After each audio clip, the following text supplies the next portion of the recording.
Hello, and welcome to Dice Punks, a tabletop role-playing podcast where we focus on playing full campaigns in less well-known systems.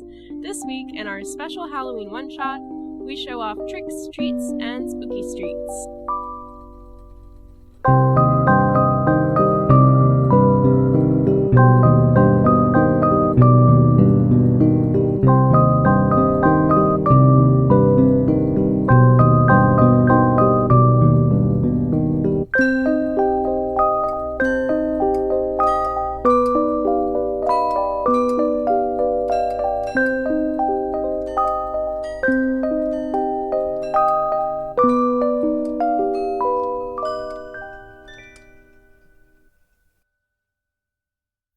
Hello and welcome. I'm Joanne, your spooky neighborhood game master, and joining me are... Hi, I'm Drew, and I'll be playing Ron Voss, dressed up this Halloween as Murray Rothbard, and if you don't know who that is, then that's just typical.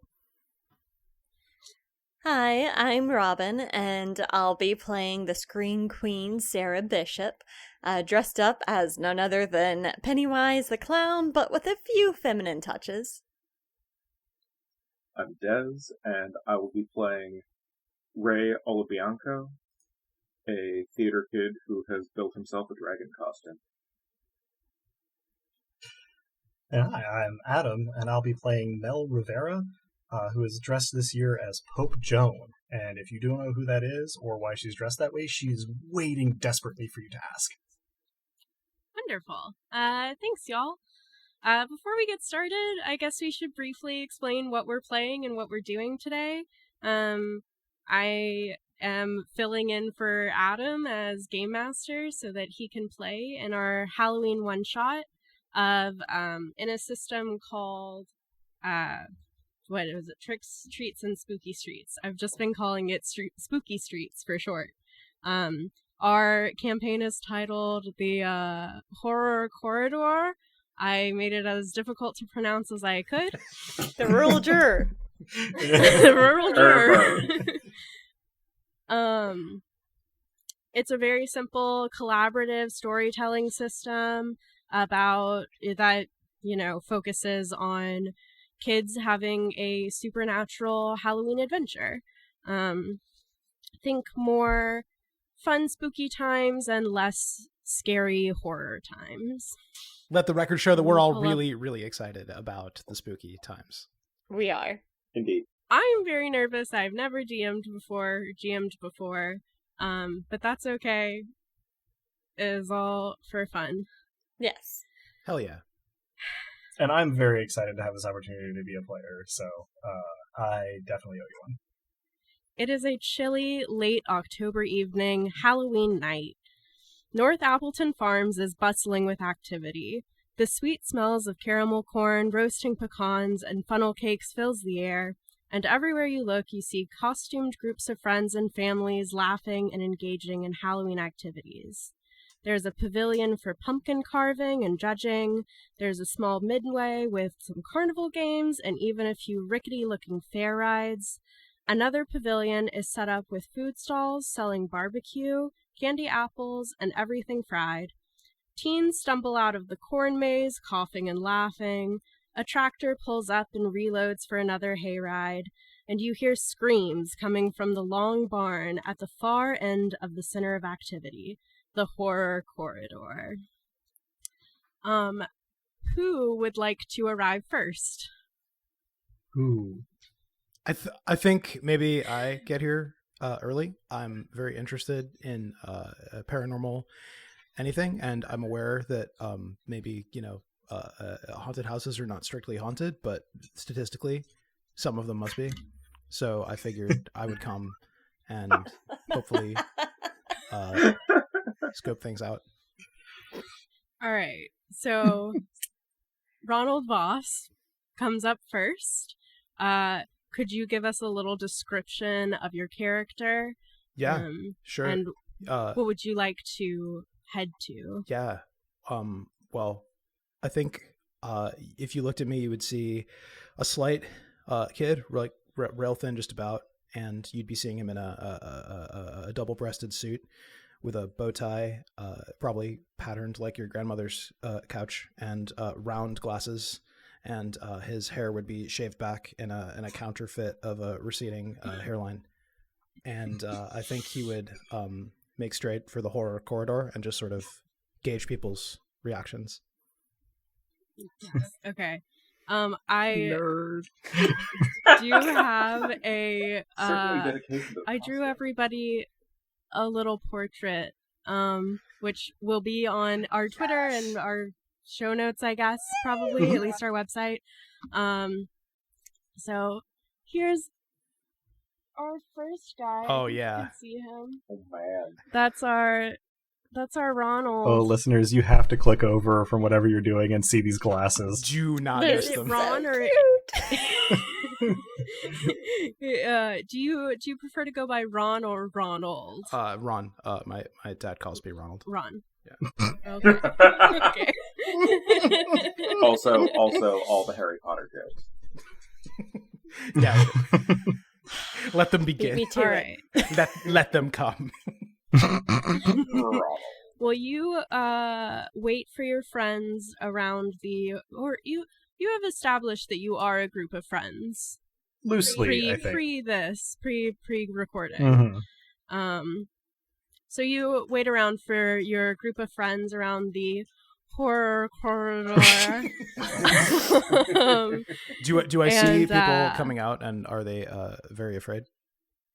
You mostly only see people going in for now. They're at the end of the corridor, far away from you is where they would exit, out near the corn maze entrance. So you're saying there's a non-zero So- possibility that when people go in, they don't come out. That's amazing. To your knowledge, yes. This strikes me as And the there are kid a few who would want to grow up scare and have a actors registered kind of witness. milling about. All right, who wants to show up next? I probably show up next. So I'm probably strolling up like I expect to be the first one, and I'm a little bit surprised to see that Ron is already here. But I hide my dismay as quickly as I can, because it would be cool to compete. But I'm walking up. I'm quite short, and a little on the pudgier side, and I am dressed in an elaborate but cheaply made papal regalia. So this is Amelia Rivera, but if you call her Amy or Amelia, she will not respond. Mel only, please. And she's got fancy mitre on, made mostly of colored plastic wrap and styrofoam, some clerical robes that are cut and sewn bed sheets, a fancy cape made from a satin tablecloth, a jeweled brooch that is probably just some glass, and a very ornate Bible that no one can know is actually her father's prized hardcover, leather-bound Lord of the Rings single-volume edition, covered in aluminum foil, spray-painted gold with a few glued-on decorations. And in my other hand, I've got a crucifix that I just took down from the wall in a forgotten corner of the house and bedazzled, and nobody's any the wiser. It's not easy to see with the costume, but I'm wearing combat boots because I refuse to wear any other shoes. It probably takes me a moment to find Ron because I'm looking for somebody in a costume and he's wearing a suit. And also his hairline has drastically changed. Also true. His hairline has drastically changed. You may not know that as you're approaching me, though. So Yeah. So yeah, I probably stopped to like buy some funnel cake or something and then look around confused and kind of pleased as I'm approaching the horror corridor, and then spot Ron and have to go through a couple of quick expressions to kind of make sure that I don't look dismayed that I was beaten here, and walk up with a casual, "Hey, Ron." Oh, Mel. Hey. You're dressed in a costume. I mean, yeah. I'm from a completely different era. So are you. Although I guess popes stand still in time.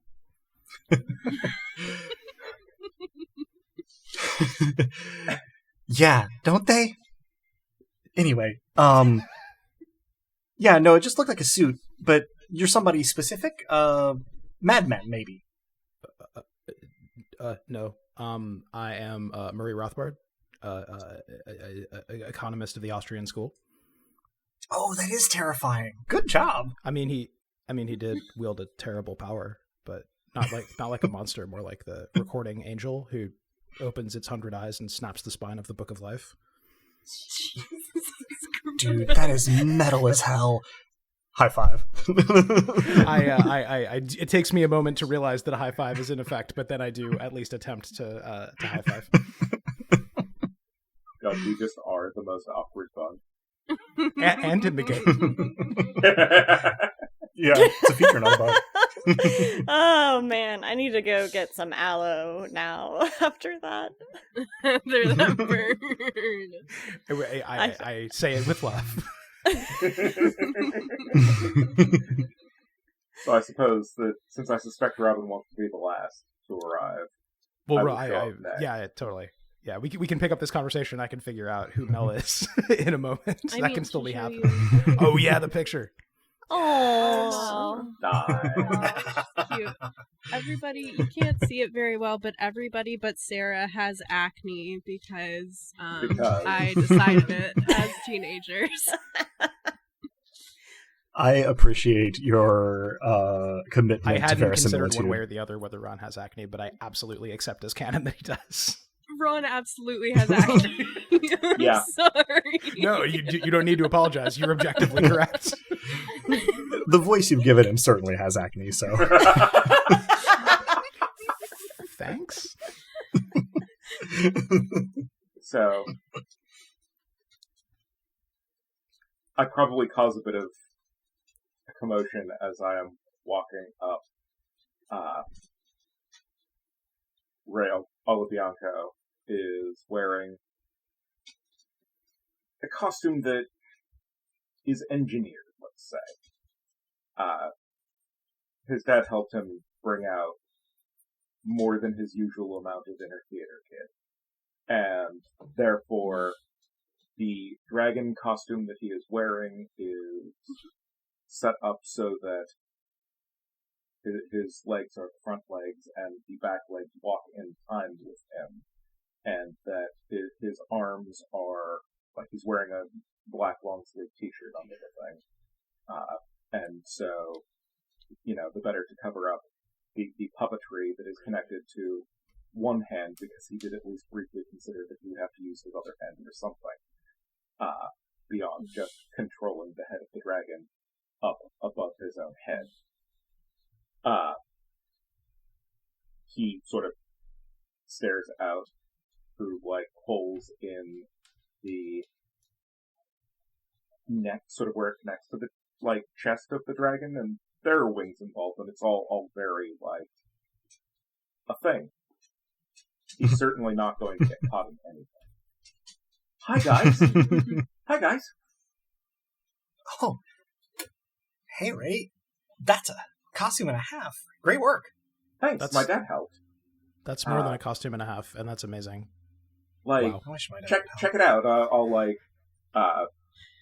puppet my arm so that, the dragon's head, comes down face to face with Pope Joe. I do a really good job of not leaning back, but it's clear that I want to. As the dragon's head there gets are lights closer. that suggest that there might be fire, but it is only lights. Whoa. I clear my throat. Back, foul beast! The power of Christ, or at least the accumulated wealth of the Vatican, compels you. Do you know how many dragons there are in the Vatican? No? No. Is that a trick question? No. It's just, all over the architecture. Oh. Right, of course. I knew you meant that. Yeah, me too. Totally me too. Of course. It's one of the primary, motifs almost. And, there isn't a St. George for all of them. No, certainly not. The accumulated wealth is the only thing keeping you safe from, all of this. It's amazing. I look vaguely confused in Ron's direction for a half second, and then just big grin and be like, Oh, I'm pumped. I've been wanting to try this thing out, but I've never been able to get a group of friends to go. You guys are, well, presumably we're all going to love this. Anybody been before? No, No. I haven't. I've wanted to real bad. It's Also, Ron, what is the head shaving part of the costume? no, that's natural. Yeah, it's part of the costume. I'm Murray Rothbard, economist of the Austrian school. Yeah, kind of. I mean, like the secular pope of modern finance. Drew, Yeah, that's kind of terrifying. And also, how did you decide that? Well, it was a combination of admiring his fearsome power and grandeur, and also I had the tie already. So what I'm hearing is that if Ron were female, he would have gone as Ayn Rand. He considered it anyway. This is backstory. He didn't have the confidence to pull it off. Boy. Yeah. All right. Look at what Maybe you have next to put year. up with, Joanne. Here is our Ray drawing. The only reason the head is not further up is because I did not have enough room. So cute. It's very good. I do All love right, Sarah? I, totally didn't mean to run late. I just underestimated how long it would actually take to do this makeup and follow the YouTube tutorial and tease my hair and the whole 9 yards. It's not really worth doing this look unless I can completely stick the landing. Anyway, I show up dressed as Pennywise. Of course, from the most recent It remake. Those movies are so good, by the way. And looking at me, it's probably pretty obvious that I totally bought the outfit from Spirit. It's Ruby's brand. But I did sneak a corset from my Amazon account to kind of wear over it. My parents wouldn't allow me to do that anyway. And I'm wearing it with heels and stockings and the skirt that's with it is totally cute. But the real piece here is, of course, the makeup look. So my entire face is covered in paint, accurate to Pennywise from the movie. But I have painted over my mouth with a really cool special effect that makes it look like my mouth is gaping wide with sharp, pointy teeth. I'm reacting to your horrific face paint, which is terrifying even in cartoon form. Oh, perhaps a special Wow, cartoon form. Joanne. Yes. I am She's so having happy. as much trouble looking at the cartoon form in Joanne's notebook as Mel is having looking at Sarah in the game as she walks up. Yeah, I pause and take a picture next to the sign for my Insta, and if I'm being completely honest, a little bit for my Finsta too. And I kind of brought with me a bunch of red balloons because I thought that would be fun and accurate to the character, you know? So I stop and wave at some people as I go in, partially because I'm going to be friends with everyone, and also because I honestly don't know what any of these new friends of mine are wearing. So it takes me a while to find them, but I act confident and poised the whole time. I'm walking with ease on the ground in my heels, even though it's clearly gravel and dirt and stuff, and I'll have to clean them off later, even though they're kind of made up to look dirty. Anyway, I see everyone and I give them a wave and instantly give them some red balloons. And I'm like, oh, cool. You're dressed as a old man, a nun, and a dragon. Oh my gosh. I get it. You're Tolkien, you're Smaug, and you're commentary on the weird Catholicism of the Lord of the Rings trilogy, right? What a cerebral idea. I love you guys. You guys are so smart. As It'd you be really walked cool up to and take handed out credit for that, balloons. But we didn't actually coordinate our costumes. Yeah, I'm just slowly shaking my head as I try to get a firm grip on the balloon and tear my gaze away from your horrifying mouth. That would have been cool, but I mean, linguistics are a lesser discipline to economics. Oh, yeah, I totally get it. And I honestly would have gotten a bit of FOMO if you guys planned and didn't keep me in the loop. But yeah, here's a red balloon for you too. I look at the red balloon as though it is going to bite me. And then I take it, but I kind of hold my arm with my other hand as I take it, as though there might be a booby trap attached. I pick that up and I just kind of smile and I go, "You'll float too!" At this point, a sound bursts forth of me. That's really good. That makeup is something else. They were really good. The movies weren't. Yeah. I think the line is starting to move. If we wanted to buy tickets or what, and without finishing the sentence, turn on my heel and go to buy some of our tickets. Throughout all of this, Ray is like inspecting the makeup. Like, yeah, that's really good. Game is currently recognizing games. You should talk to Mrs. Taylor about like helping out with the makeup for plays. You think so? I love. Absolutely. Do like the wings move? I start like kind of poking at your costume and Yeah, like, a very... I'll like do like I have probably set it up so that like 2 fingers are for controlling like the head, and then 2 other fingers jointly like control the wings. So like they can sort of cool. flap, but like not really like fully extend because that would take up way too damn much space. I squeal, and then I'm like, you'll have to show me how you did that sometime. I would love to attach some spider limbs to myself and make them move, kind of like they do in the movie, you know?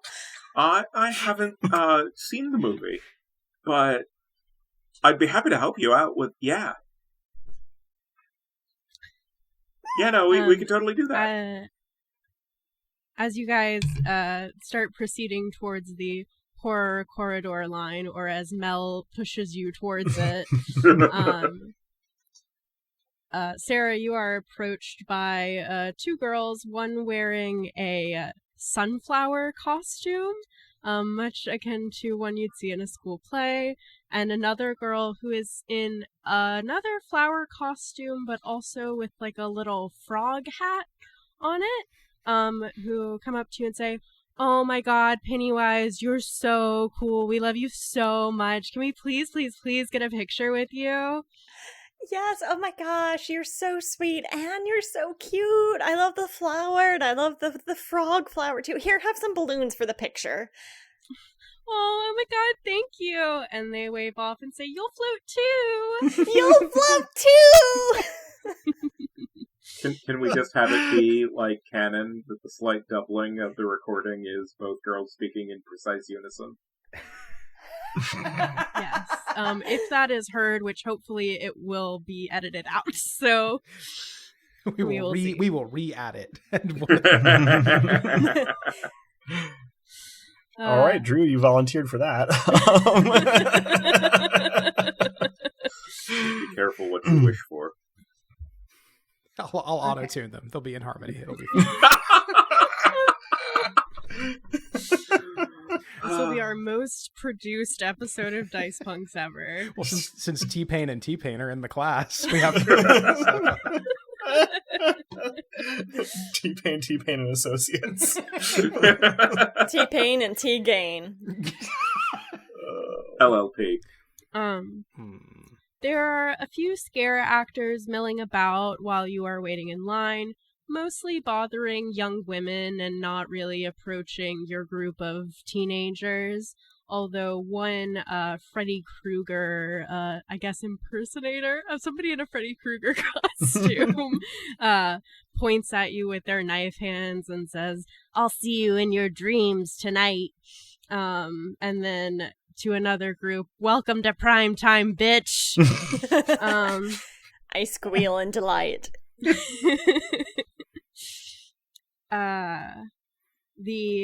As you approach the door, the ticket taker, the person operating the door operator, takes your tickets and asks you to please turn off or silence your phones, reminds you to keep your hands to yourselves as all of the actors are merely actors, and gives you a general flash warning. As I'm silencing my phone, I turn on my my paranormal event recording app and stick it in my pocket. I do it. I do not make any attempt to hide this from my friends, and I hope someone will ask me what it records. But either way, the teenager taking tickets rolls their eyes as they see you, obviously not turning off your phone, but doesn't say anything because they don't get paid enough. I silenced my phone. Oh my gosh, Ron. Is that an EMF reader app? my eyes widen significantly. Yes. It reads other sorts of anomalies as well, but yes, primarily EMF and any disturbances in the fabric. You know. Does it work? Like, have you taken it to a cemetery yet to get a base reading? Yeah. The one by my house. It seems to work okay. It seems to respond more to people who lived troubled lives, but I guess that's most people. I take a step back and say, "Oh, that's really cool."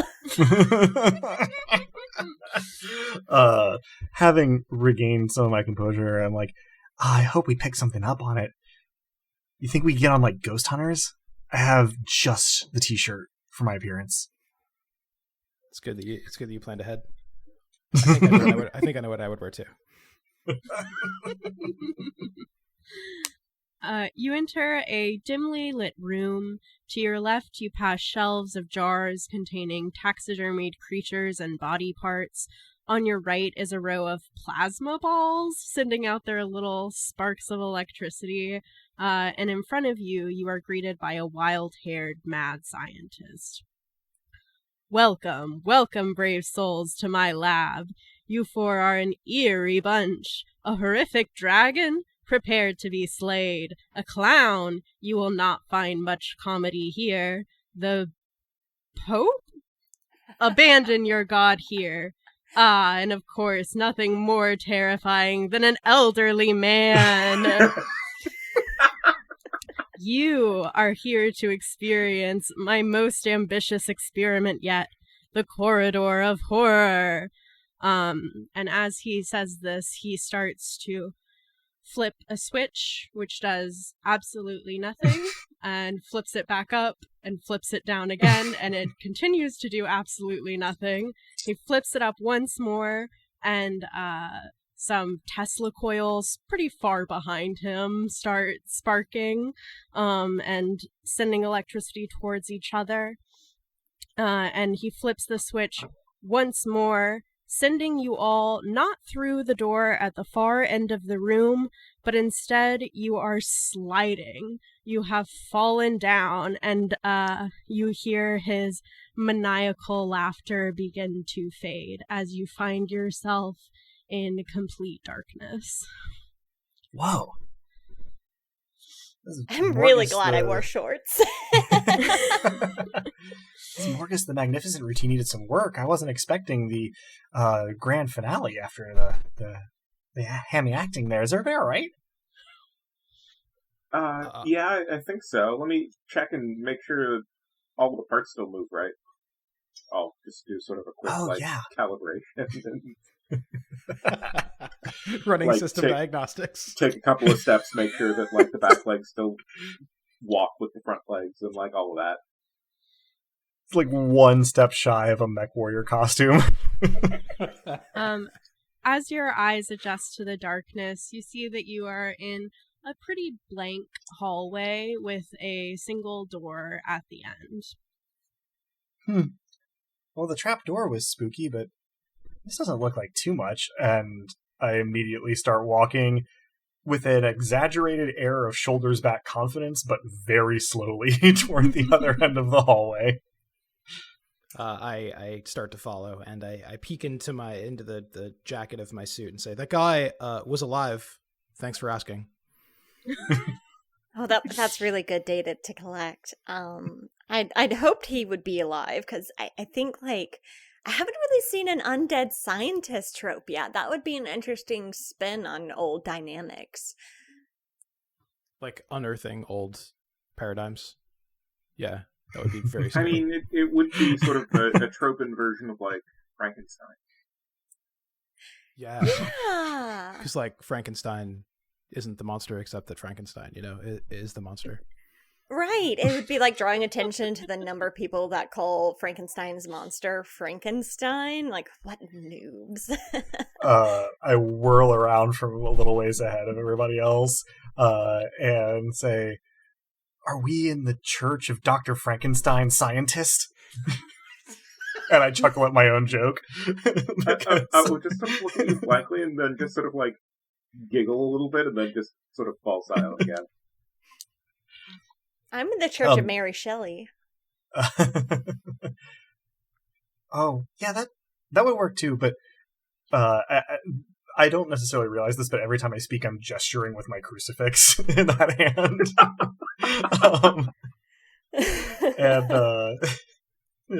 So, honestly, Pope Mary Shelley would have been a pretty cool historical development. Oh, that would be so good. That would have been Byron would have been immediately excommunicated. Science fiction never would have happened. Oh, science fiction! Science fiction would have happened if Mary happened. Shelley was Pope. It would have been compulsory. Yeah, exactly. The door at the end of the hallway creaks open, drawing your attention to the door at the end of the hallway. I literally shriek when it creaks open audibly behind me and whirl around, and then immediately try to fake a coughing fit. Oh, Mel, do you want me to go first? What? No. Let's just, see what they have in store for us and march As you start, increasingly hesitantly toward the door. as you start actually talking rather than coughing, Ray stops gesturing with his puppeteering hand toward, like, patting you on the back. Okay. You enter the door at the end of the hallway, and see a candlelit room with a large dining table in the very center of it, that is absolutely covered in a sumptuous feast of body parts. There are bowls of intestines and eyeballs and brains. There's a large cake plate with a brain atop it, and the walls are lined with portraits whose eyes follow you wherever you walk, as you walk in the room. Walking in first, I come to a dead stop just a step beyond the doorway, and then immediately turn around and make a show of inspecting the doorway, muttering about the mechanism that opened it. I'll take a look at it too, see if I can figure it out. Feel free to have me roll something, Joanne. Yeah, if whoever is inspecting the doorway, if you want to roll a cunning Sure. roll. And remind me what the target number I'm looking for is, or how that all works? Just roll, so you will roll as many 6-sided dice as your stat. Yep. And you need 1 success for a normal challenge, 2 successes for a hard challenge, and 3 successes for a frightening challenge. I will decide when I will tell you what those... So I have a pool of 3, and I rolled a 3, a 3, and a 4. And what determines whether something is a success or not? So a success is 4 and up. So 4, 5, or 6 is a success. And this is probably a hard challenge, so you partially succeed. Yep. And when you partially succeed, you may propose a way to progress the scene, but I will interject with something spooky. This is interesting. Hold on. Let me think. For the record, I rolled 1 success on my 1 cunning, so I still failed. Okay. Well, you partially succeeded. Yeah.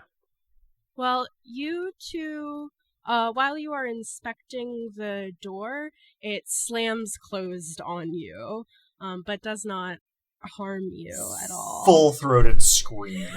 Are we still on the other side of it? Or Yeah. Okay. Okay. I assumed that you guys had come into the room as well. Okay. If that is okay with you. No, you're the GM. That was my assumption as well. Yeah. So when something spooky happens, all players present at the scene need to roll a single die to resist getting scared. So if you roll a success, you can describe how you resisted the spooky circumstances, and if you fail, you gain 1 point on your spooky scale, and describe how you reacted to being scared. So the something spooky, door slamming. Now you may roll a single die to determine if you were spooked or not. I was very spooked with my 1. Ronald has not been spooked. I was not spooked. Sarah has not been spooked. I rolled a 5. I was not spooked because I was busy right. looking at the mechanism. Unsurprisingly, Mel is our most spooked. What do you mean unsurprisingly? I'm very brave. I will say that I am not spooked because 100% of my attention is on Mel's scream. Obviously, my response to being spooked is a blood-curdling scream, and I probably fall, like, kind of back on, like, butt and hands and sort of, like, scoot away from the door a little bit, and try to get my breathing under control. I offer Mel a hand. I would say then that the reason that I do not actually figure out the mechanism is that, like, I'm trying to help reassure Mel. Once you have regained your composure and look at the room a little bit more, you see another large door on one wall that has a gigantic padlock on it. The padlock has 3 colored locks, a pink lock, a white lock, and a red lock. I stand up and sort of brush myself off a little shakily and go, that startled me. I still haven't found the mechanism. Ooh, look at the lock. And sort of try to point everybody's attention to the padlock. Oh my gosh, it's like an escape room too. This is totally cool. So based on the colors, it's like kind of resembling all the stuff on the table. So I bet we have to dig through all of this, and I immediately start like digging through a bowl of eyeballs. I'm like, oh wait, before we mess it up, can we get a picture of me in front of this delicious meal? And I like pass my phone off to whoever's hand is closest to me, and then like pose. Let's say it's me. I'll be the. Okay. Yeah, no, go for it. Yeah, no, Ray, go for it. I will take the phone in my non-puppeteering hand and just like fumble around with it, and then just hand it over to you. God, aw, the image of you as a dragon being the instant boyfriend would have been very good. But all right, I take it way too seriously. I adjust the aperture if that's available in the photo app, and I take probably, like, I do burst mode, so there's probably 50 to 100 shots. Oh, this is so perfect. Most guys don't even think to do that and let me pick through the ones that I like the most. Thank you. Well, I mean, it's not like my name is on them, but it's my work, and I think a thing worth doing is worth doing well. Yeah, I'll totally tag you. Like, if you're comfortable with that, okay. Like, photo credits, very important to me. That'd be super cool. Sarah, if you would roll a courage roll as you dig through the bowl of eyeballs. I am very much trying to mask my reaction to the sound.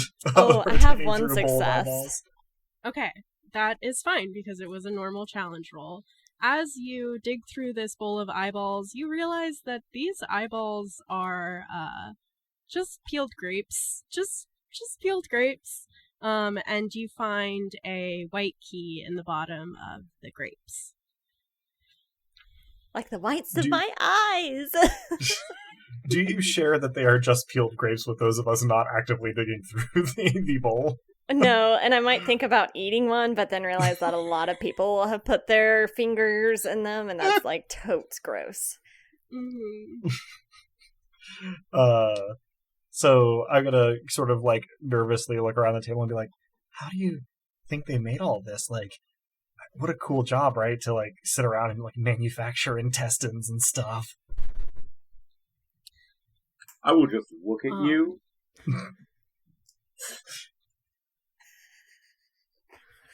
I'm looking at you looking currently. So I just the keys are in the agree. bowls, and I walk over and try to pick a bowl. I'm like, pink for intestines, right? So roll the sleeve of my robe up and take a deep breath and try to find the key in the bowl that I have picked. All right, roll your courage, Adam. Will do. 2 dice. Mm-hmm. 2 successes. All right. As you go through this bowl of intestines, you realize that it's just spaghetti. It's just red-dyed spaghetti.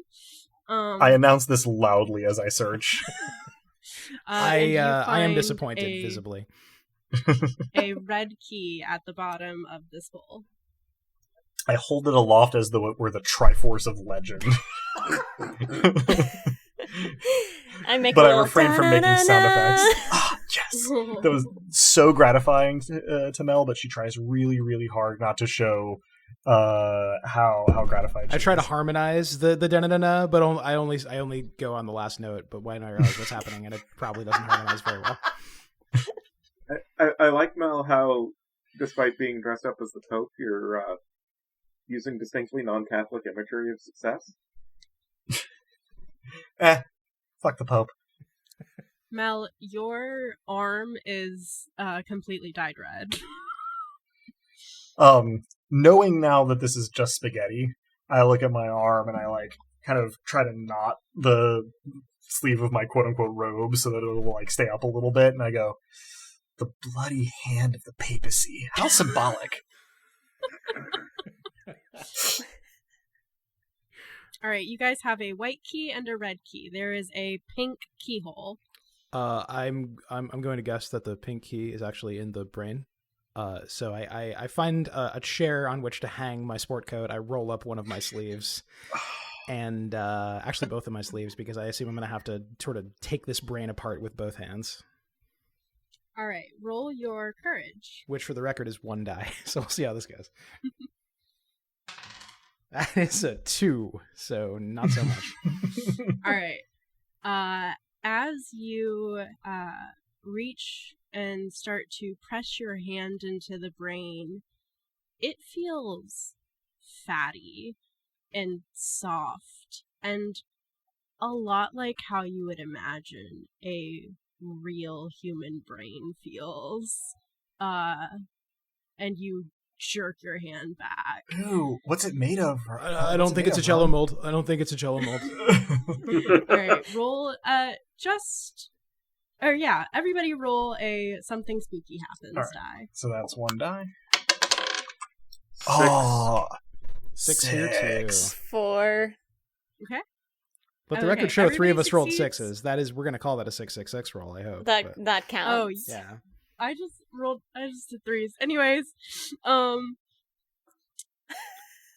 okay, you guys are not frightened by this brain. Perhaps you don't really think that it is a brain after all. You just think it's a trick of the mind. definitely Mel says as much. I go, man, this is like really cool, just making this stuff out of food like that. I wonder how they got, like, if they're not using a Jello mold. Like, I'm gonna have to look this up later and see what they made it from. It's Just probably like trying to play it down. I mean, it could it's be like probably liquid latex. some combination of that and like a meatloaf base or something. If the Mythbusters were here, they'd probably be using something like a ballistics gel that's not edible, but...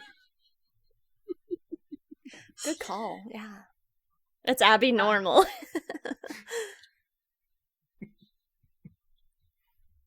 So, do we get another crack at this brain? Is that how this goes? Yeah, there is still a pink key that is missing. I mean, I have something to prove at this point, so I go for the brain again. So do I roll again? Because you are facing your fear, right now. I imagine you are a little scared of the brain. I am scared of the brain. You may roll an extra die. Okay. All right, here we go. That is a 5 and a 2. There you go. You, on second look, it's just Jello. You don't know what you were so afraid of. And you pull a pink key out of this brain. Did I say That it is wasn't such a Jello dreadful because pun. Did I say that it wasn't Jello because actually it's definitely Jello? Good to know. All right.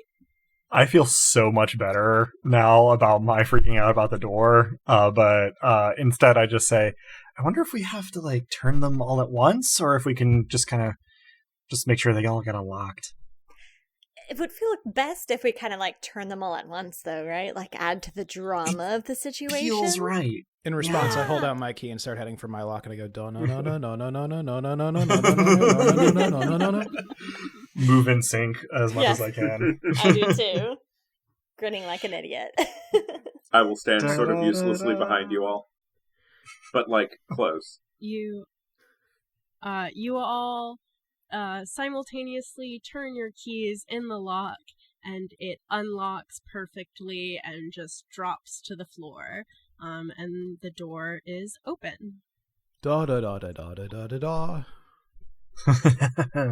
This is like way more involved than I thought it would be. That's like cool, right? Like we're having a fun time. Yeah.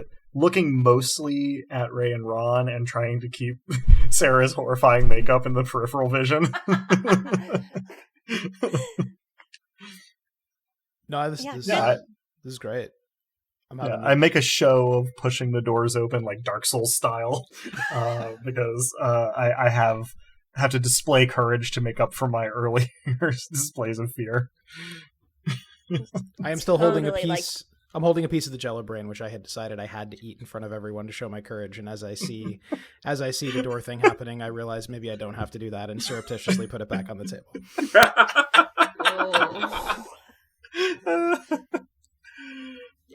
All right. As the three of you walk into this next, again, incredibly dark room, roll cunning rolls for me. The three of us have that's been only one die all for but me. wrong, or?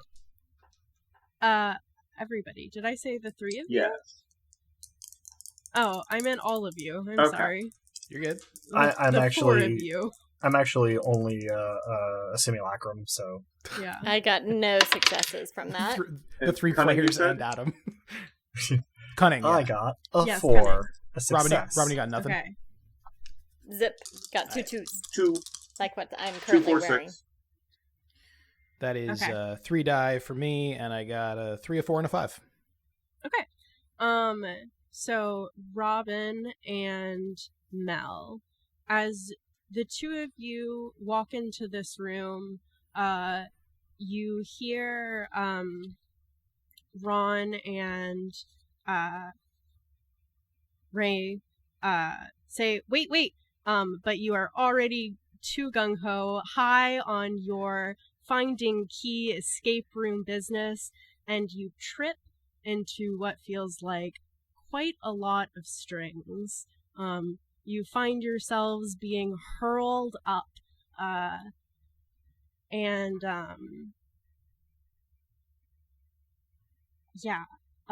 roll your something spooky dice. Oh. Oh, got a 6. 3. Okay. Adam, you are absolutely terrified. So we are like bouncing off of something and then up, and then presumably like. You are being held in the air by strings. Oh. Okay. As you come to terms with this, you are pulled over to one end of this room, and stage lights come on. The whole time, from the moment I fall until and beyond the stage lights come on, I am thrashing and shrieking. After you regain your sight from being momentarily blinded by the stage lights, all of you see that with Mel and Sarah on stage are about a dozen mannequins, wooden, like artist model puppets, and music starts to play and they begin to dance a ballet. As I'm, like, before I see the mannequins, I start singing, I know your secret, your dirty little secret. And then suddenly the mannequins start moving. I'm like, presumably we are doing our best to drown out the music with screaming and yelling. Mhm. I have not stopped thrashing either. I try to make sure that I don't get caught on strings, because there's a lot of me to get caught on strings. It is kind of a miracle that you did not get caught on strings. Yeah, it is. Are they raised so high that we can we do anything to Yeah. disentangle them, or like can we not see where the strings begin and end, so it's hard to tell? You can see the strings, but they are up on a stage and you are kind of Not. like down in the pit. So are the strings no longer really interactive? I'm gonna say not really. Okay. You hear from presumably a balcony, two old men shouting, "Hey, get off the stage!" This is so much worse. Oh no. If you're gonna be up there, at least do something cool. That probably does cut through my terror with confusion. And I'm still probably like kind of struggling, but now I'm looking around wildly for the voice and maybe going like, if you have such a good idea of what to do down here, then why don't you come down here and do it? I'll trade places. Come on down. Oh, we don't have much longer left. we paid good money for this show. What is this, upon Statler hearing and them Waldorf? booing, Yes. No equivocation. Yes, that's it. So they actually say that? Do they say that they're Statler? and Yeah, Waldorf? no, because that was in character. Oh, okay, no. For legal purposes, no, they're not. For legal purposes, absolutely. They shout, for legal purposes, no. We're Watler and Staldorf. We're Watler and Staldorf. I've seen a frog dance better than you. Was the frog also tied up? I try to do a little clown dance, but the whole time I'm whispering to myself, not mannequins, not mannequins, not mannequins. Oh gosh, I hate this, I hate this, I hate this, I hate this. Sarah, you are going to roll as you are trying to do your clown dance, there are mannequins like zooming by you, absolutely not paying attention to you. I'd hope not, they're mannequins. And you try to do your little clown dance. Roll your charm.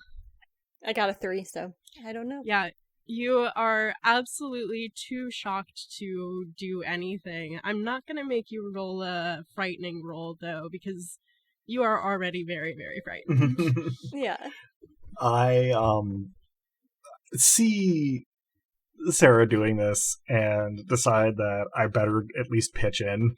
And so racking my brain, I start trying to do a slow pirouette where the strings are holding me and singing the tune from the beginning chorus to this corrosion. It's the only thing that comes to my head. Roll a charm roll. All right, this is where I'm a Viking. 3 dice. 1, 3, and 6, so I got 1 success. Okay. Stadler or Watler Watler and Staldorf go, "We don't want any of that That's sad girl shit. Well, then you pulled the wrong person onto the stage. As you have tried to win over oh god, I'm not Wattler going and to be able to Staldorf. do it. As you Wattler and Staldorf,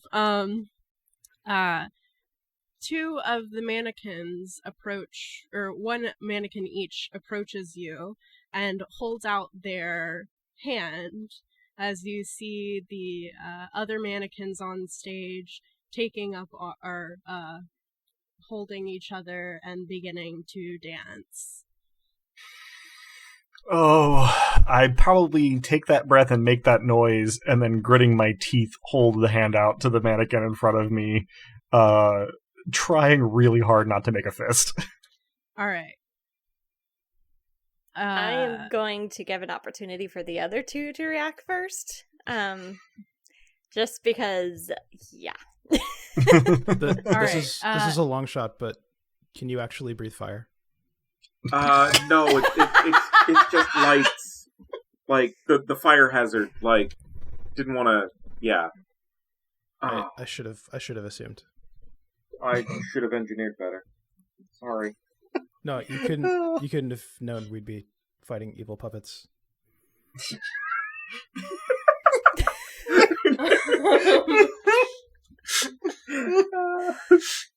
That laughter is probably in character and a good deal more high pitched nervous.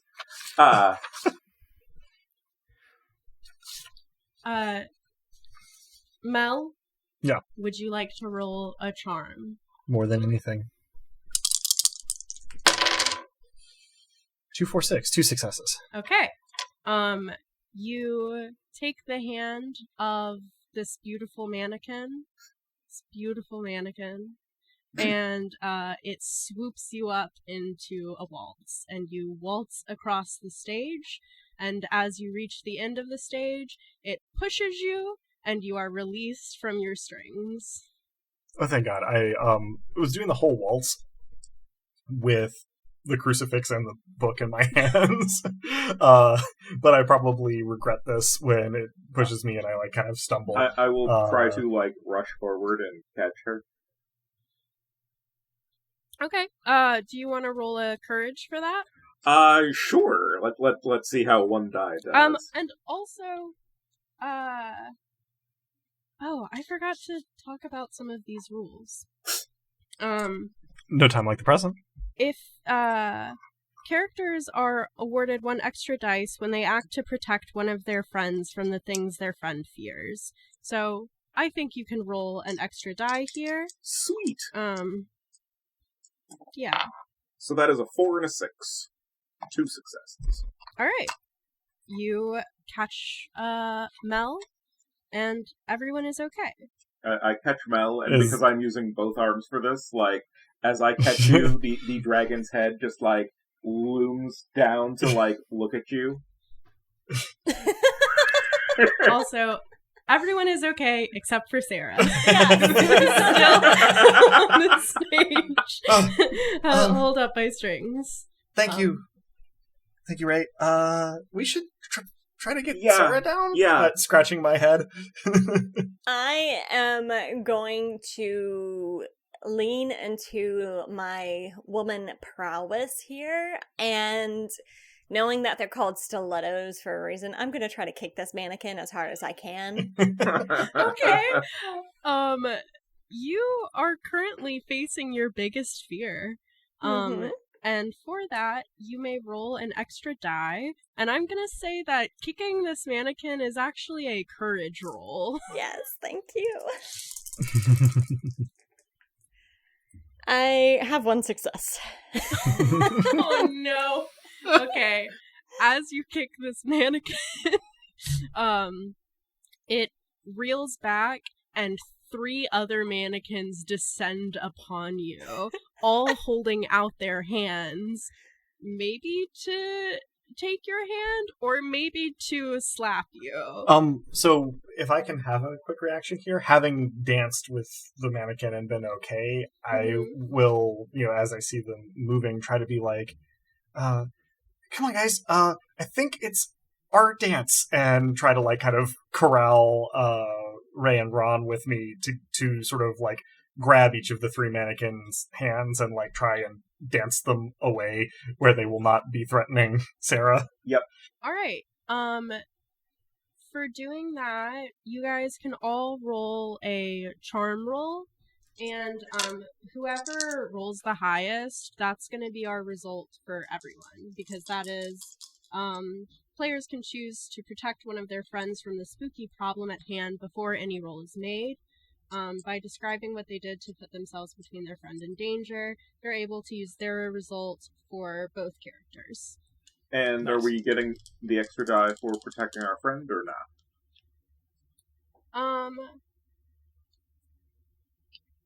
Yes. Cool. 4 dice for me. Damn. Yeah, so everybody roll their charm. 3, 3, 5, so 1 success. Yeah, 4 dice, 1 success. Whoa. 2 successes for me. I got 2 4s, a 1, and a 3. All right. You are all swept up into these mannequins' arms, but you continue to dance across the stage. You are allowed to let go whenever you want, as you are not controlled by the strings. Mm-hmm. But more mannequins come over to Sarah. I just start trying to wildly kick all of them. I try to, like, use the bulk of my costume to, like, put it between mannequins and Sarah. Okay. Ray, roll courage. And Sarah, or actually, Ray, roll cunning with an extra die. Oh, hot. And Sarah, you can roll your courage if you'd like. Okay. With an extra die. So, 1, 4, 5, 5 is 3 successes. Okay. I got 3 successes this time too. Excellent. 5, 5, 6. Well, as Ray comes to put himself between you and the mannequins, you also kick one of these mannequins straight in the chest, and it stumbles back, and the rest stumble away, and your strings fall. And as your strings fall, all of the mannequins fall too. And Wattler and Staldorf from the balcony go, "Yay! Encore! Encore!" I just hold the middle finger up in the direction the sound kind of seems to be coming from and try to help Sarah to her feet and make good an escape. Nice. Ooh, we hate the Pope. I kind of who brush my doesn't? as I'm standing up, I brush my skirt off and then I do like a faux bow and I say, "Don't you know you have to ask a girl's consent before dancing with her?" And I also flick off the tune when I rise from my bow. They say, "Not in my day." You're a disgrace to your generation. And that, with my puppeteer hand, specifically results in, like, the wings going out and, like, the head going up and, like, lighting up as if it were about to breathe fire. And that's why you're going the way of the dinosaurs, lecherous old men. I storm off the stage. As you say that, they go, we're melting. And the room falls quiet. And you see off to stage right there is a hallway. Looks like our ticket. Is everybody okay? I think so. Thanks for the help back there, guys. I got lost in a department store when I was a kid, and mannequins. Yeah, no, they're spooky. Yeah, they're really, really unpleasant. Yeah, that was terrible. You held it together really well. That was amazing. Thank you. Drew, every time you speak in that voice, I just lose it entirely. It's great. Yeah, no, that voice is wonderful and really distracting. It's fantastic. You're welcome, and I'm sorry. No, don't be. So, hallway, I think we make for the door. Yeah, I think we don't risk a resurgence of puppetry. As you walk down this hallway, it progressively gets warmer and very hot, like summer day hot. and you see a glowing from the end of the hallway. Well, that's not ominous at all. As you walk into the next room and through the doorway, this is not really a room so much as it is a cavern. The floor is stone. It smells awful in here, and there is a lake of fire. Jetting out, there is I don't know how you would describe it. There is like a jetty, like a cliff that is a walkway to a large circular island with a small stone cottage. And there is more smoke rising from the chimney, despite the literal lake of fire. When we walk in and see the lake of fire, I immediately go rigor mortis still. And even paler than usual. Probably was still holding on to Sarah's hand and am now unaware that I am trying to pulverize all the bones in your hand. Not Mel's scene. I play it off like I don't realize how hard my hand's being squeezed and try to squeeze back but can't because frankly circulation is being cut off. But I kind of smile and it's like, hey, terrain is worth ambition though in hell, right, Pope?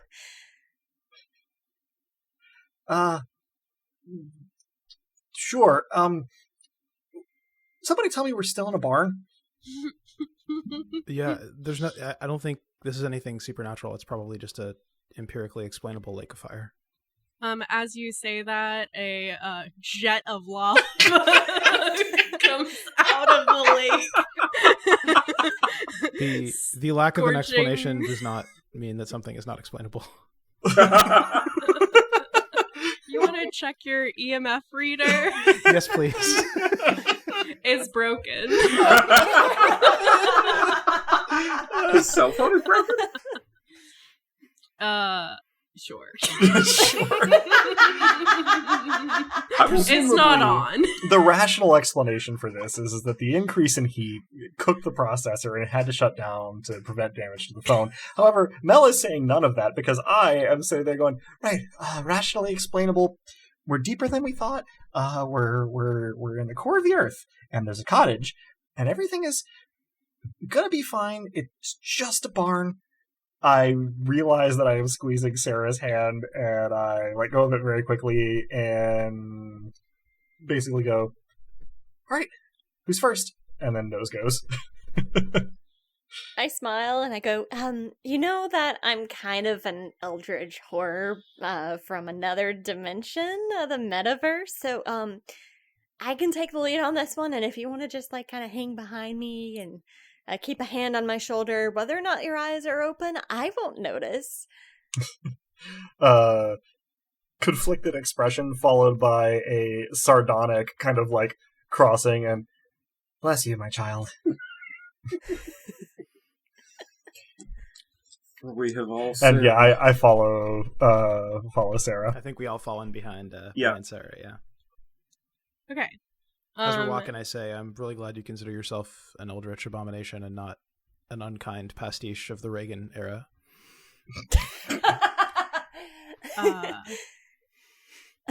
Well, I did dress as the modern version of Pennywise, and not the Tim Curry edition. That's true. They were really wise to move the timeline forward, I thought. I thought so too. As you approach the cottage, you hear an acoustic rendition of Heaven and Hell by Okay, this actually sets Mel much more at ease. I visibly relax when I recognize the song. And go, okay, well, nobody who appreciates Ronnie James Dio can be all bad, right? Yeah, it's like when they do a like singer-songwriter version over some movie credits. Yeah. Though I do prefer the original version, I suppose. Can we tell if the singing is coming from the cottage, or is it just kind of from everywhere? It is coming from the cottage. Okay. Guys, I think we found where Regina Spektor lives. Yeah. Regina Spektor, that deep scans. in the pits of hell. In a barn, you mean? Totally in a barn. Oh, right. Definitely, Yes. definitely in a barn. I am still going to let Sarah take the lead on whatever happens with the door, knocking or opening it or kicking it or whatever, but less I'm petrified just currently. open it, but I'm going to go for it and just open the door. It is locked. I try it again, like with the kind of, I try it again, knowing that the result's going to be the same, but check to see if there's like a colored key like there was before. You hear a yell from inside, saying, "Not interested." I mutter under my breath, "The power of Christ compels you." At about that time, I I'm don't- also asking you if you've heard the good news. You hear a loud scoff from inside saying, "Of course I've heard. Why do you think I'm here? Can't you see the sign? No solicitors." And you see a cross stitch on the door that says "fuck off." We're not solicitors. We're just a bunch of teens that were never baptized. The door opens with a chain across it, and peeking out is a red-skinned, perfectly cute little cottagecore looking demon. She's got bangs and one horn and a flower in her hair and big ol' orky teeth. She says to you, "I really don't have time for this. My tea is almost ready." And as she says that, you hear screaming inside.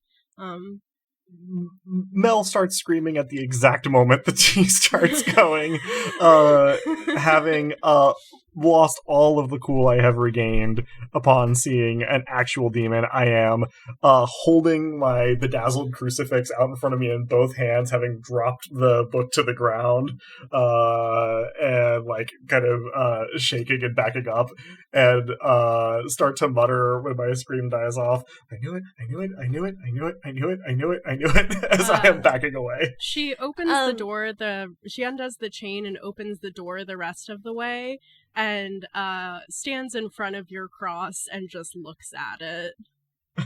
I shake it like it's a pen that's not writing. Try again.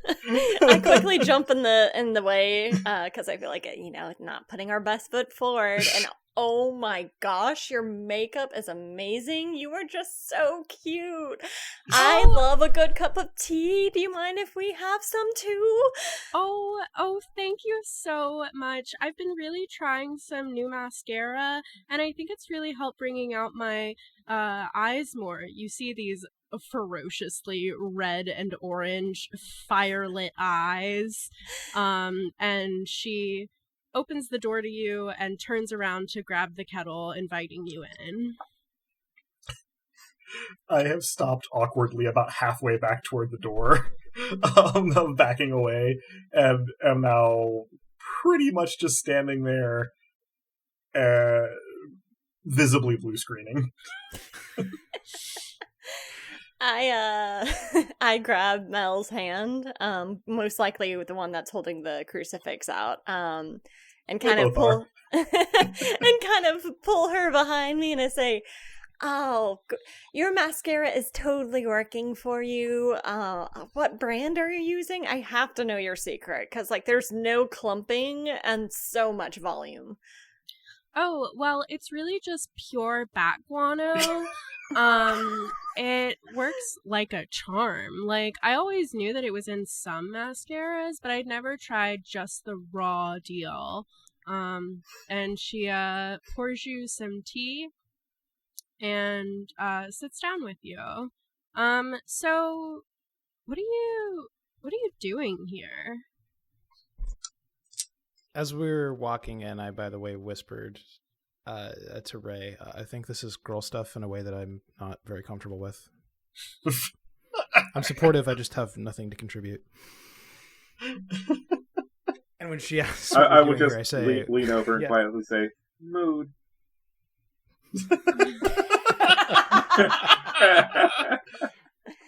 I'm remembering this again as she asks what we're doing here, and I say, I think we're mostly just trying to leave.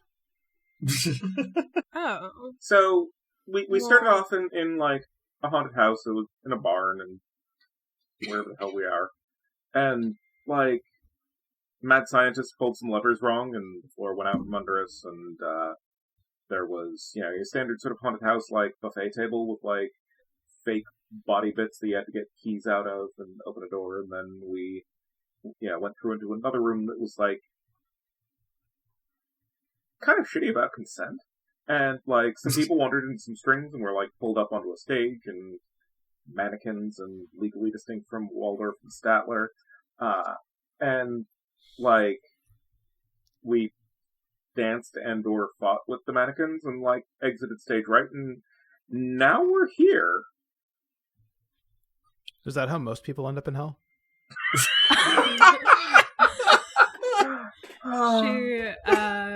She says, I don't know. I don't know what you guys are talking about at all. I just live here.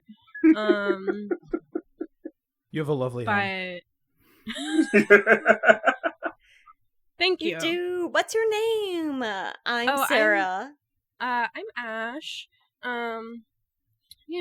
I've been living here, forever, I guess. I don't know. I really have been trying to redecorate, but some stuff is just really hard to get around here. Like, there are these really cute lilies down, but they're like really close to the fire, and like it doesn't really hurt, but it's kind of a slog to get to them, and I just haven't had the time, really. This whole clearly... time, go on. I was gonna say, this whole time, what has been going on is I have slowly lowered my crucifix, taken my other hand off of it, shuffled forward, picked up my book, dusted it off, and I'm now skulking in the doorway, kind of hunched over with my book and my crucifix, just kind of like held in between me and just like watching as though unsure what to do. Ash says to you all, what's your friend's deal? Like, I've seen lots of people dressed like that around here, and they're not usually quite that scared. I think she's just Catholic. I don't know what that is. I blink slowly twice, and then just kind of sit down.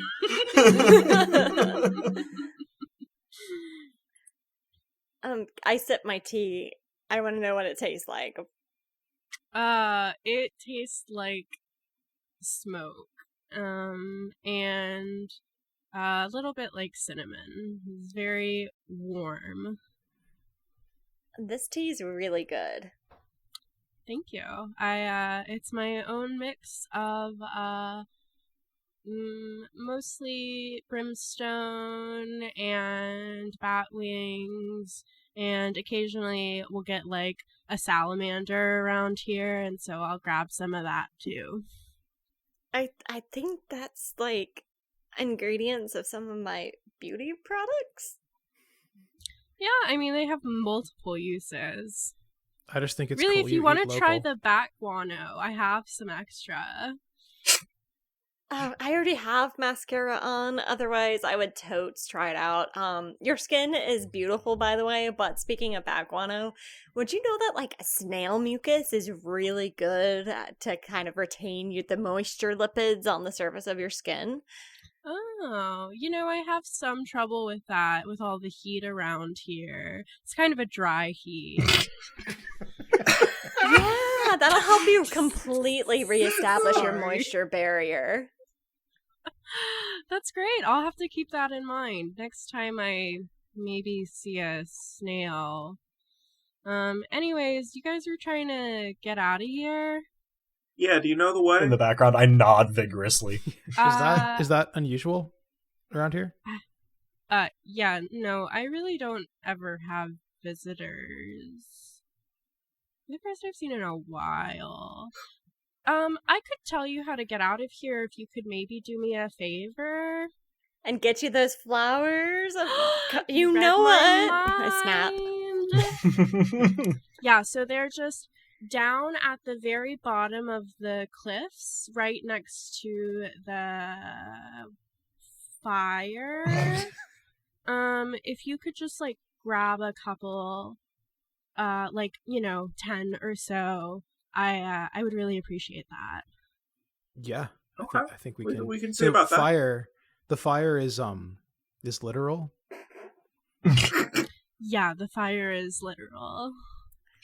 I feel like I should let you guys know that I have so much hairspray on right now.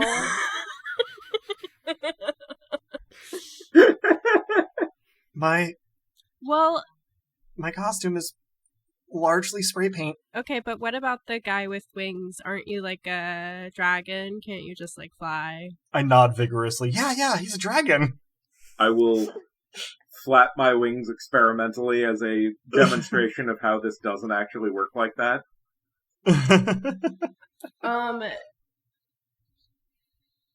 Okay. I assume that nothing actually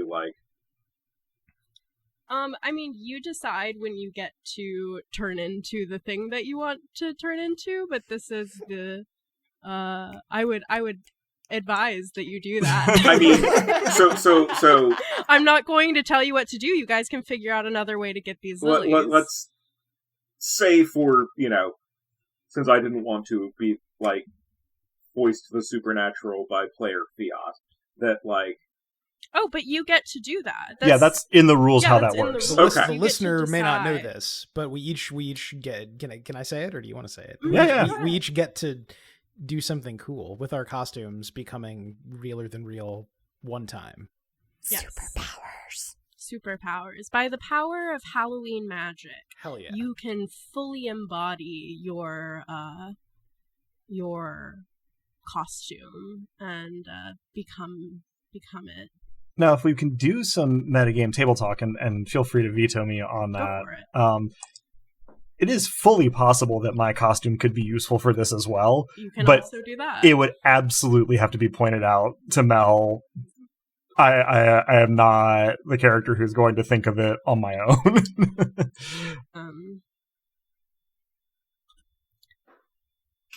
Okay, well, I mean, you guys can figure it out. You seem like, a capable group, sort of. Anyways, if you're done with your tea, you can get out and go find those flowers for me. By the time she has finished saying "get out," I have already gotten out. Cleared the doorway. Yeah, I am not far behind. Probably standing there staring down into the lake of fire, squinting to see if I can see flowers. You see at the base of the cliff, a grassy mound that is not being affected by the fire, and bright spots of red dotting the grass. Do you think it's like AstroTurf?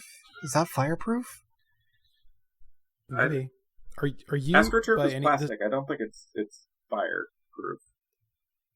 If you happen to be Pope Gregory the IX, this would be a good time to let us know. since he said that the Holy Fire was a fraud in 1238. You know a lot about this stuff. No, I'm actually supposed to be Pope Joan. The story about the female pope that was a better pope than all the other popes, but still got killed by a mob when it was discovered she was a lady. It's all very, the patriarchy. resonant and symbolic. Sounds about right, and yeah. stuff. Yeah. Kind of regretting it now that we're apparently in hell. But screw it. I don't want to be here. We're getting out of here. And sort of square my shoulders and then stand there just looking nonplussed. How steep is this incline? So it is pretty steep, but you do see a flow of lava going down from the edge of the cliff and kind of at more of a stable, steady incline that you could theoretically walk up and down. That goes through the grassy mound and into the rest of the Lake of Fire. But it is like actively molten rock. Yes. Okay. You have heard of firewalks, or not firewalks, but firewalks. Yeah, I think that's what they're called, firewalking. Yeah, so I'm gonna look at my friends and be like, well, either there's a gimmick to this or there's not, but, probably you guys can carry me if I burn myself. Yeah. All right, I'm gonna have my book in one hand and then look at it and hand it to Ron and be like, guard it with your life. My dad will kill me. Of course. And then hold the crucifix in both hands, and then take a deep breath, kind of closing my eyes, and timidly, until all at once, take a step out onto the lava and activate my Pope Joan costume here. Before I see anything happening, I say, should I read a quick passage? So this is probably going to then be set to Drew in that voice reading some random passage from Return of the King or the Silmarillion, or maybe one of the appendices. I don't want to deny you that pleasure, but I don't want to deny you that pleasure, but I don't know any of it by heart. So No, I would not have expected you to. So as Mel, I have no idea what's about to happen, and I fully expect that I'm going to get a hot foot here, but what is happening mechanically is I'm activating my one and done costume power here, and all at once I am dressed in much finer, more authentic papal regalia, but not modern papal regalia from like the 14th or 15th century. I am holding a gold and jewel encrusted crucifix and glowing with what can only be described as holy light.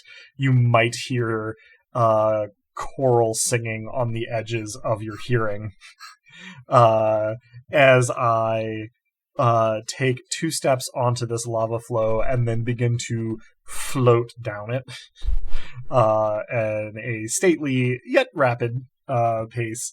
And coming to the end of it, I reach down serenely, sweep my hand through the flowers, gathering up about a dozen of them, and then instead of turning around and walking up the lava flow, simply float backwards back up the lava flow and am set down on my feet, upon which the light goes out and my costume is back to normal.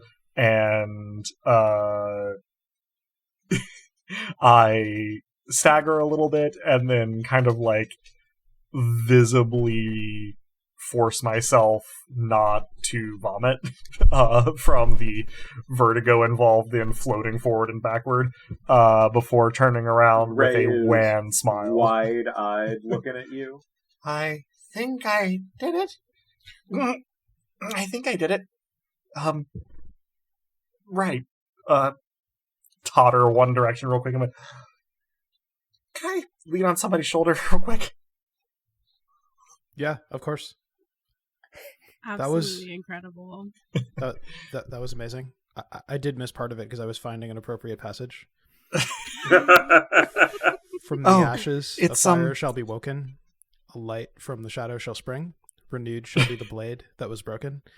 And crownless again shall be the king. Or, queen.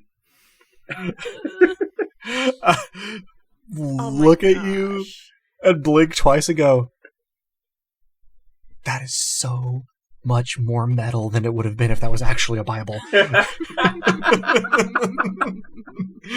should really dress up as Aragorn next year. Is that directed at Ron or at Mel? No, Mel.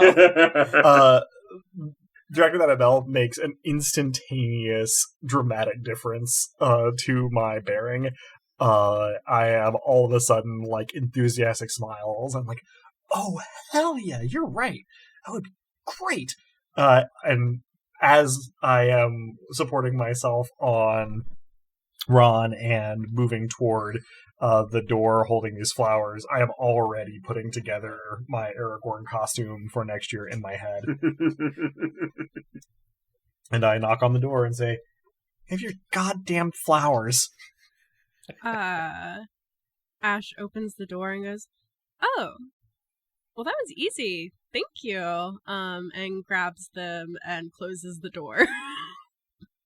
How do we get out of here? She ignores you. Oh, God damn it. I thought cottagecore chicks were supposed to be nice. Hey, Ash, do you have an Instagram?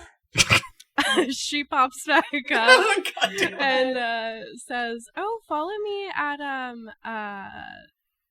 oh, I can't use my real friend that this is based on Instagram. I mean, you can with permission, I guess.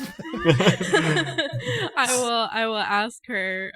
Stay tuned for that maybe being dubbed back in post. Yeah, we'll see. But yeah, she gives you her Instagram handle, and says, you should just try heading out the way that you came in. Thanks. With all due respect, there were a lot of bad puppets that way who were a little scary and iffy on issues of consent and stuff. I mean, usually when I leave here, I just kind of go wherever. I don't really plan on anything, and sometimes it takes me where I want to go, and sometimes it doesn't. I am stomping, grumbling towards the door we came in through. Basically, if you can imagine the wet bandits having just recovered from one trap in Home Alone on their way to get beat up by the next one, that's pretty much me right now. Big the wet bandits energy. We're gonna friggin'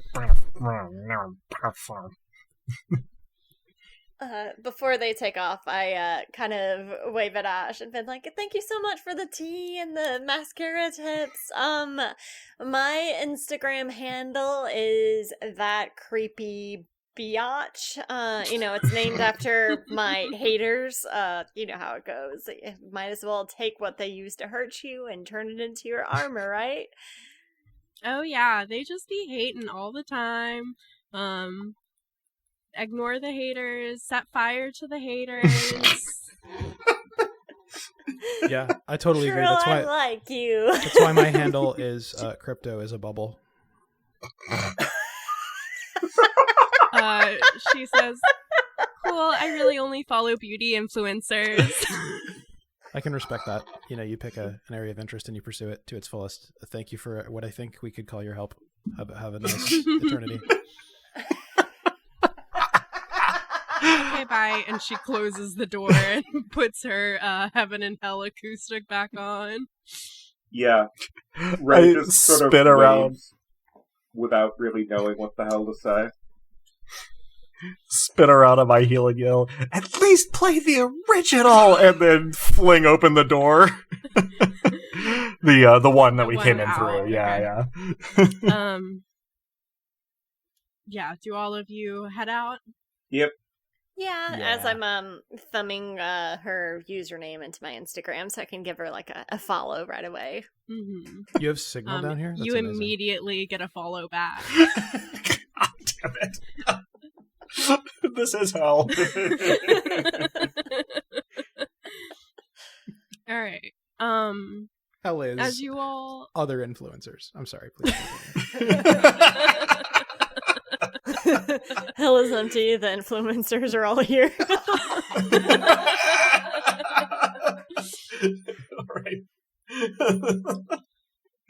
All right, you all head back in the way you came, once again into total darkness.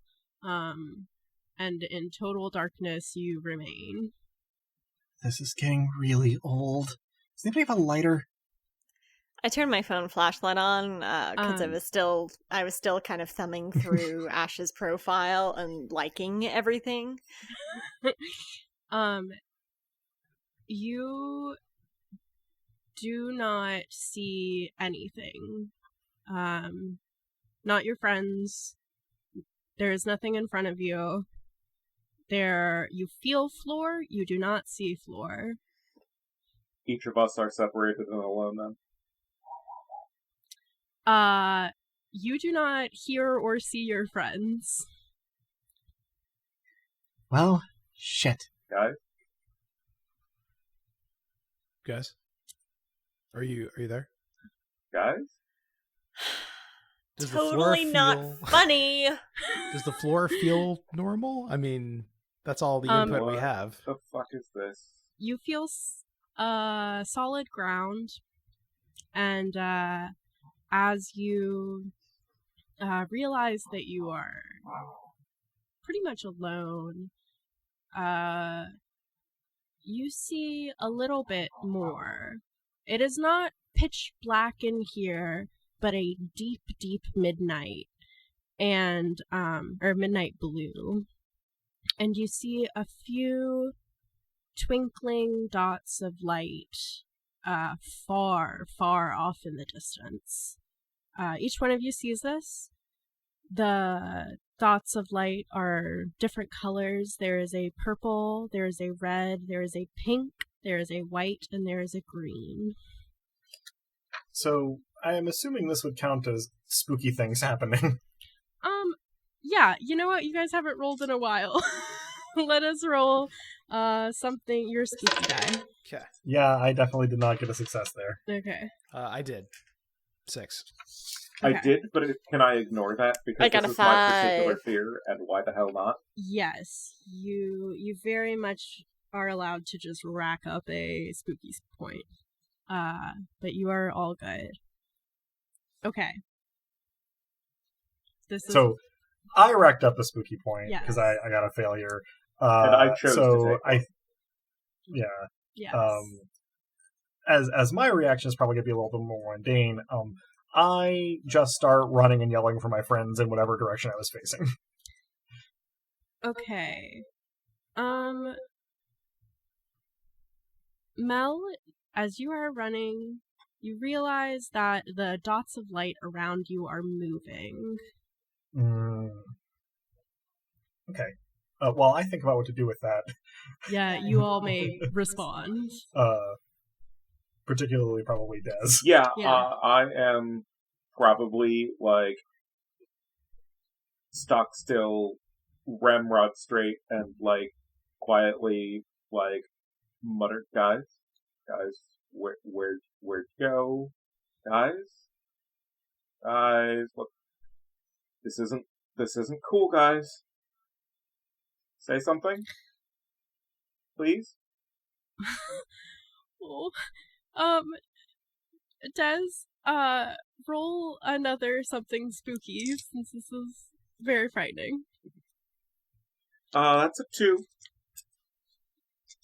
Alright. So, as you continue to be totally alone, you see the white light moving. It is not getting closer, but it is moving. These lights are faint and flickering in and out, but they are moving. As soon as I see are the lights moving for all of us? Mm-hmm. Oh yeah, as soon as I see them moving, I don't look at them, because I remember how that sort of thing goes. You can choose whether or not I'm thinking about poltergeist or it. But I'm gonna put my phone's still in my hand, so remembering that Ron's phone is dead, I'm going to call Ray, because that's like the closest in the alphabet to Ron, who I knew had his phone. Roll your charm skill. It's also worth noting Or roll... that I am roll your charm skill. probably not paying too much attention, and my phone is silenced because I followed those instructions. More fool me. Oh, I got a 6, but based on that information, it may not do anything. Yeah, does roll your courage. That one die. One! Great. Yeah, nothing happens. You do not see your phone ringing. If I go to voicemail, I'd be like, hey, this is Sarah. I guess you're just not answering your phone right now.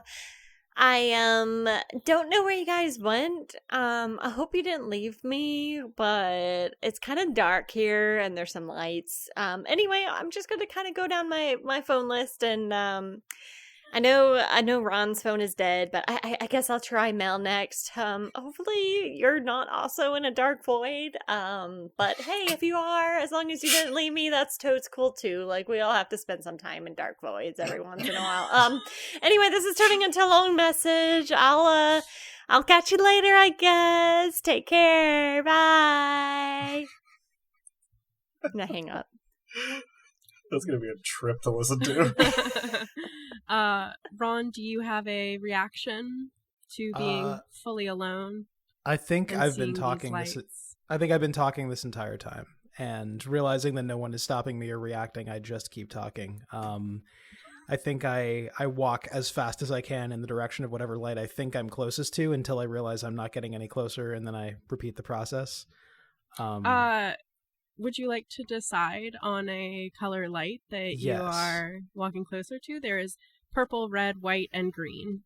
Do any of them seem not to be... There is purple, pink, white, and green. I have been lying to you. There is red, pink, white, and green. Oh, can we get that one more time? I have forgotten. Okay. Drew, you see a red light, a pink light, a white light, and a green light. Okay. I go for the red light in dogged pursuit. And the entire time I'm saying, Ray, I don't know if you can hear me, but if you can, this is not empirically possible. And that means it can't be proven or disproven. So you have nothing to be afraid of. So it's going to be okay because we can just, decide that it's to be otherwise. I'm going to catch this light for you, Ray. It's going to be cool. All right. As you get closer to the red light, Ray, you faintly hear your friend Ron speaking to you. Ron? Are you there? What the hell is going on? Do I hear him? Yeah, you do. You hear him back. Hey, Ray, I don't know, and I think it's probably not possible to know, but that means that if reality's not comporting with our understanding of it, then it's not our understanding that's wrong, it's reality that's wrong. That's what Murray Rothbard would say. So I think we're going to be okay, Ray. Just keep I'm going to go to the red one. Okay. Drew, roll your cunning, and since you are acting in accordance with Murray Rothbard, I encourage you to roll an extra die. That was... What a world. Also, the moment I hear, the nonsense that you were saying, I burst out into hysterical laughter. You hear him clearer. Oh. 2 successes. I got 2 6s. All right. you see your friend in the darkness, lit by, I don't know, something. But it's your friend. It is Ray. Ray is here. And you are with Ray. You may reunite if you wish. I just had to stifle the instinct to respond with, and also with you. It's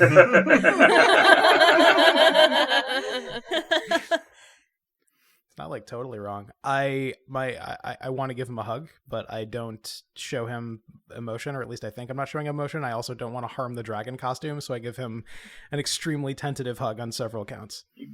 The hug is like, you give an extremely tentative hug. I am a terrified theater kid. I latch onto you, and that pulls the dragon head down over one shoulder. And then, I realized that you were the world's third most reserved human being, and back off pretty quickly. Yeah, I look shell-shocked from that hug, but not unappreciative. Hi. I'm so glad you're here. As you two have this adorable, sweet, heartwarming reunion, there's a streak of white across way, way out there, but you basically see a shooting star zoom, and Mel and Sarah, you see the purple and red lights are much closer to each other. They are oscillating red and purple, basically. Continuing my pell-mell sprint, I curve toward the lights that are close together, because at least that is something that has changed.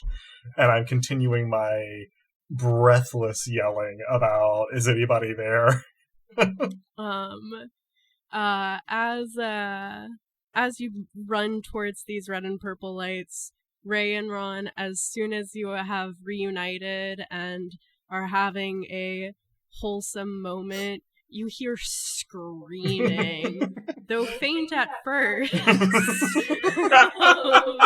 your friend Mel shrieking, "Is anybody there?" Yeah, upon hearing a shriek, I say, "Mel, you're okay." You can hear them. Yeah. Oh, thank God. I thought I was going to die alone in here. I thought I was going to starve to death. And I basically look like I'm going to come for a tackle hug, and then at the very last moment realize that this would destroy at least two of our costumes and skid to a halt with awkward reaching up to pat you on the head kind of motion. I pat the hand patting my head. I'm so glad to see you two. I'm gonna sit down. and I do. At this point, I imagine that I've left a voicemail on all of their phones for them to discover later. But I kind of noticed that the lights have gotten closer together, and I remember that I'm a creature of the macroverse, and I shouldn't be afraid of the dead lights if that's what they are, or the poltergeist lights. So I start making my way over to them, but I decide to have fun with it, and I'm like, "Cross over, children. All are welcome. All welcome, go into the light. There is peace and serenity in the light." You hear Ron, Ray, and Mel, you hear terrifying call to you children to come into the light. I immediately go, "Shit, why didn't one of us dress as the Punisher?" Well, either we're about to die horribly, or Sarah's okay too. Will the three of you roll as something spooky? I think that Sarah has caused this. Got a 1. 3. 5. Okay. Alright. I'm at 3 something spooky scale. You are at 4 something. I think I am scale. at 3 I something am? spooky Yes. scale. Oh shit, I missed one. What Yes, am I you at are at currently? 2. Just out of curiosity. You're so I at can 0, and so is Oh. Drew. Whoa. Yeah, all Oh, of mine Yeah, are within you the have last not 10 been minutes. spooked. The lion-hearted and the blindly lucky. I am probably at this point scooting backwards on the ground and muttering about, if this is how I go. I have not connected it with Pennywise just yet. I haven't seen the movie, so I have Can no hear idea them at what this the hell point? Yeah, you can is being channeled hear there. them. But it's Poltergeist. Neither Ray but nor Des has I hear seen them. any of these movies. Yeah, well, this is actually a tell, right? Because Mel is adamant that she has watched these movies and absolutely has not. I think once I realize they're close. If we're go in our on. heads for a moment, I was just going to say, if we're in our heads for a moment, Ron has seen maybe half these movies, but he knows the memes extremely well.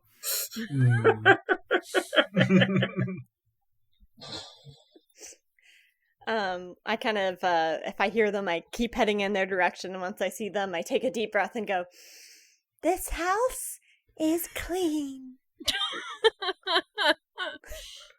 Yeah, you see them all. You see a terrifying clown coming out of the darkness towards you that you then realize is just your friend Sarah. Sarah, what the I fuck? throw my crucifix at her. Ouch! Hey, I am sure that I miss. I'm sure that I miss. Crucifixes are terrible projectiles. You say with the I authority still of say, knowledge. "Ouch!" Yeah. The four of you are reunited. God damn it, Sarah! I thought I was gonna die. Oh, sorry. I just was getting severe poltergeist vibes from the lights and like having to go into the light, even though it seemed like a really bad idea. Okay, look, it was a good pull, but also, can we all agree we're not in a barn right now? Yeah, I don't think this is a barn, or it honestly doesn't seem like any sort of natural indoor space. I mean, we did fall at the beginning. Like, this could totally be some underground complex with elaborate set pieces. Sarah, we went back through the door we came in from. A rotating platform? Let's just get out of here. The four of you are reunited, and you only see a green light blinking in the distance. I just finished reading Great Gatsby for school. Such an awful book. What does a green light mean? I kind of read the Spark Notes. I don't know. It sort of means I whatever the hell you already want it to erased it mean. from my It's the mind. most empty symbology. The guys on the forum say it's I'll take about his word the for it. American dream. So that isn't really helpful information, but I mean, that kind of fits, because green is also the color that tells you to go in traffic, and Americans spend a lot of their time in traffic. Oh god, I'm back in school. well, there's no other way to go. So should we get your cross before we go?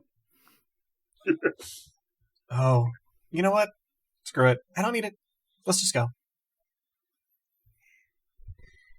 R.I.P. to the bedazzled cross, I guess? It's a gift for the next poor soul who comes through here. Okay, so yeah, I'm trudging towards the green light at this point. Alright. The green light, as you get closer towards it, does not seem to get bigger. In fact, now you see two green lights. What? Okay, well, it was more like the Great Gatsby, and now it's less like the Great Gatsby. Now you see three green lights. Are they kind of spinning? They're just blinking. Are they in the same direction, at least? They are sort of all northish, forward-ish, but, they are spread out a little bit, like, lined up. And now there are four of them. Okay. Ideas? Thoughts? Is there a different book you hate that has 4 green lights? I wish there was, because it might give us a hint. There are 5 lights, like a Jean-Luc Picard, right? I can't Right? believe There I are can't believe we've 4 never lights. talked about Star Trek. I'm voicing Ray, like, trying to actually have a deep voice there briefly. One of the lights turns purple. One of the lights turns red. One of the lights turns pink, and one of the lights turns white. Okay, I try to pull us to a halt for a second. Okay, so I'm seeing some colors I saw before. Is everybody still here? Seems like we're together, even if we've made no progress otherwise. So that's good. I'm here. Yeah. Maybe we should link arms? Yeah. Okay, Wizard of Oz style. I can dig it. As you link arms, the lights begin to pull together and converge back into one green light as you move towards it again. We're off to see the wizard. The green light gets bigger and brighter, and you see that the green light is not human, kind of human, more like extremely alien, with a huge glowing halo, and in the very Jesus-y pose. Presumably not As well Jesus-y. A peace sign, and then what is it called? Ugh, Catholic school has failed me once again. It's The that manner hand of gesture mudra. that you're blessing not one, supposed to or- look at below the belt. Yeah. It's the fingers together. Yeah. You flip it upside down to make funny Or goggles wait, for your is it? face. I don't Yeah, that remember. one. Anyways, the Jesus hand gesture, and then also a peace sign, and it floats there silently. Well, I guess if there was hell imagery, there'd have to be... Weird alien heaven imagery? Yeah. Hi. The alien looks at you and holds out its hands. Just fingers spread. No signs anymore. Just out. Palms up or palms down? Let's go with palms up. This is way too History Channel for me. Aliens. Yeah. Palms up in a motion like that. Mel, give me a cunning roll. Okay, well that's not my best one. 2. No successes. Okay. You think you've seen this before, and it's giving you kind of an eerie feeling. You hear some chanting in Latin. And everybody roll a something spooky happens. Oh boy. 2. Hey, a 6. I don't... I get got a spooky thing. 5. I'm now tied with That's a Adam. 4. Alright. I can't be spooked because I don't speak any Latin, I guess is my ruling on how I interpret this. After the hell thing, the reason I'm not particularly spooked is after the hell thing, this is more annoying than scary. I'm probably just still residually completely spooked. The alien continues to hold its hands out, or their hands out, and everybody else roll a cunning roll. Everybody, not me, that is? Everybody other than Mel. Oh, okay. Yeah, I already failed mine. 1 I success failed from mine me. too. 1 2 success? successes. 1 success, yeah. Okay. Ray, you kind of recognize this from just like pop culture, and realize that this is maybe Our Father that they're chanting. And you ask Mel, or you do what you want. Yeah, so, like, sounds like Our Father who art in heaven and so on. Oh god, I knew I recognized it. It probably wants us to hold its hands. Who's on the outside in our Not friend me. group? Because they should be the ones to take the hands, and that way the rest of us can remain linked. Yeah, okay, I'm probably on the left side, so... Grab its hand. Who is on the right side? Yeah, we didn't really Who's establish. on the right side? Let's rule that's me, and I grab the other hand. Yeah, okay. As you connect the chain, you all float up to the alien's level and begin to glow, and boom, find yourself transported back into a dark hallway with a door at one end. Okay, well, thanks, I guess. I don't know how they did that one. Wow, I'm really gonna have to take some notes on these special effects. Yeah. Yeah, this is some kind of mixed reality experience for sure. Okay. So I'm going to precede you all through the hallway to the door at the end. We are it has absolute a- pros at walking through dark hallways at this point, so yeah. And you emerge into what looks like a high school gym. There's streamers hanging from the rafters and a large fabric sign that reads Zombie Hop. There's tables around and plenty of people in costumes as well as plenty of zombies. And a very full dance floor. On the stage, there's a band that starts up with an upbeat surf rock tune bemoaning, "Nobody likes you when you're dead."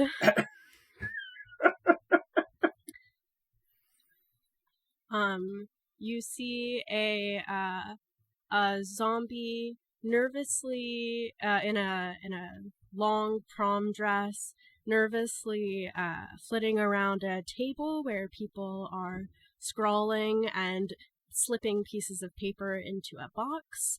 You see a group of gnomes hanging around the punch bowl looking pretty suspicious, and some vampiric fiends kind of hanging around the edges of the room. Did we just crash a monster mash? Kinda looks like it. I mean, it's better than a middle school dance, right? No, Yeah, I because was- they're dead and could kill you. The only thing that'll That kill kinda you at a sounds middle like- school dance is mortification. Yeah, that's pretty I effective. said what I said. Yeah. No, I was really worried for a second this was just school, but this is better.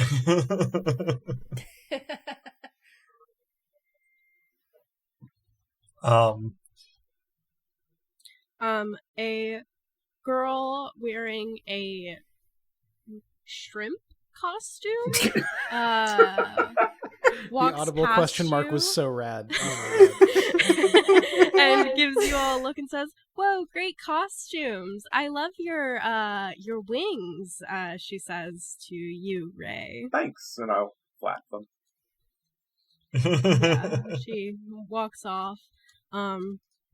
Another couple dressed as pirates walk up to you and say, "Hey, you made it. You guys look great." And then they go, sorry, we thought you were somebody else," and turn tail and just walk away. If I had a nickel for every time. Thanks, a patient. Yeah. You are. That was very impatient. I've got like two voices, guys. He's got two girl voices, and that's it. It wasn't even the girl voice. That was a thing she would say in a modern setting. Yeah, it is. The zombie who has been standing nervously around the table comes up to you and says, hey, so glad that you guys are here. And she hands you all buttons and says, please vote Christina for prom queen. Point of order. You got it, Christina. Point of order, Joanne. Is Christina, like, cognizably a human dressed up like a zombie, or like a zombie? It's pretty good makeup if you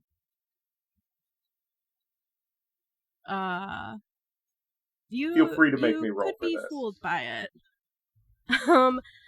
You can roll for it. I would like to keep it ambiguous. Okay, that's fair.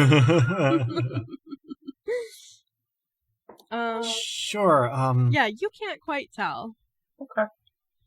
Great. We'll be sure to do that. What do the buttons say? Okay, great. And she hands you a basket and says, could you pass these out and make sure that everybody votes for Christina for prom? Of course. Okay. What is in the baskets? The buttons? The buttons. buttons. Okay. It's the buttons that say Christina for prom queen, and feature some disembodied body parts, kind of like as decoration. So cute. Okay, I'm much more on board with this right now.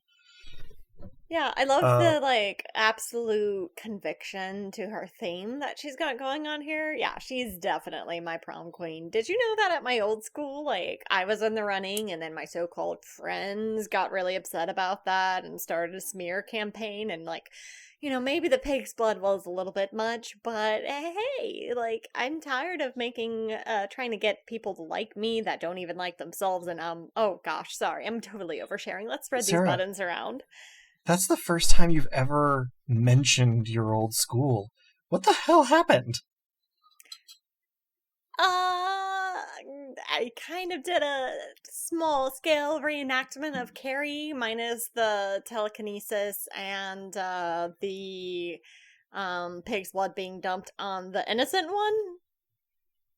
So only the guilty Holy got shit, drenched. I mean, you like, are so cool. Go for a high five. I'd take it. Ray is just sort of standing there, just like mouth opening, closing, opening. Huh. As we move to pass out the pig's blood, as we move to pass out, honest mistake, I promise. As we move to pass out the buttons, I'm asking where you got the pig's blood from. I mean, like, you'd be amazed what you can get from your local butchers if you just ask. Yeah, as you guys are walking around and handing out these buttons, you meet some cool-headed looking vampires who kind of take the buttons and roll their eyes. A couple of sheet ghosts, who seem to be just people under sheets, though occasionally you see somebody else not bump into them, and instead pass right through them. And they put their pins right on their sheets. You see the Freddy Krueger actor from earlier, from when you were waiting in line, and she grabs a pen and says, thanks. I'll see you guys around, and kind of dazed walks away. Can I roll a charm to, like, do better at campaigning for Christina here? Absolutely you can. Because that's the thing I'm Separately, good at, can I roll a charm to, like, try to get Freddy Krueger to tell us where the hell the way out is? Yes. Much more absolutely. practical. One success. One success. Okay.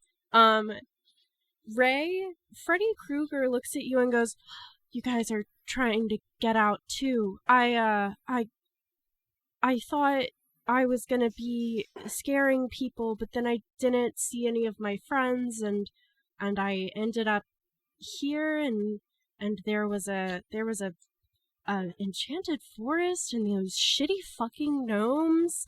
I'm sorry. She apologizes when she curses and says, I learned a new stupid word. Thank you. gnomes." That attacked me, and now I think they're spiking the punch bowl. I'll let you know when I find the exit, but I don't see one yet. Oh, okay. But like you work at this haunted house? Not this one. This is not the haunted house I work at. I don't know how I got here. A haunted house? Yes, okay. Yes, at a haunted house, at the horror corridor. You guys were going to the horror corridor. This is not the horror corridor. What the fuck? Yeah, what the fuck?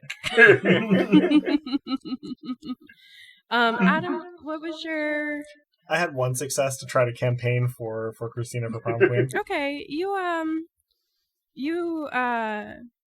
give a button out to the Bride of Frankenstein and say, "Vote Christina for prom queen," and she goes, "Yeah, I guess." I will also make an effort to compliment her on her costume. Like, that is a wicked Bride of Frankenstein outfit. I wish my costume was that good. Bride of who? Frankenstein? Is that not what you're... I'm sorry. I would never go out with that loser. And she walks away. I am literally just going to stand there staring in the direction that she walked away in for like a good 2 minutes. Can I don't know if this helps us get out, but can I roll a cunning to talk to the ghosts and try to find out if they're real ghosts? Yeah, absolutely. That is more or less why you're here. Okay, I'm going to do that. Borrow someone's phone, get a new EMF reader. Yeah, right? That is 1 success. Okay. You start talking to the ghosts. What did you like to say to the ghosts?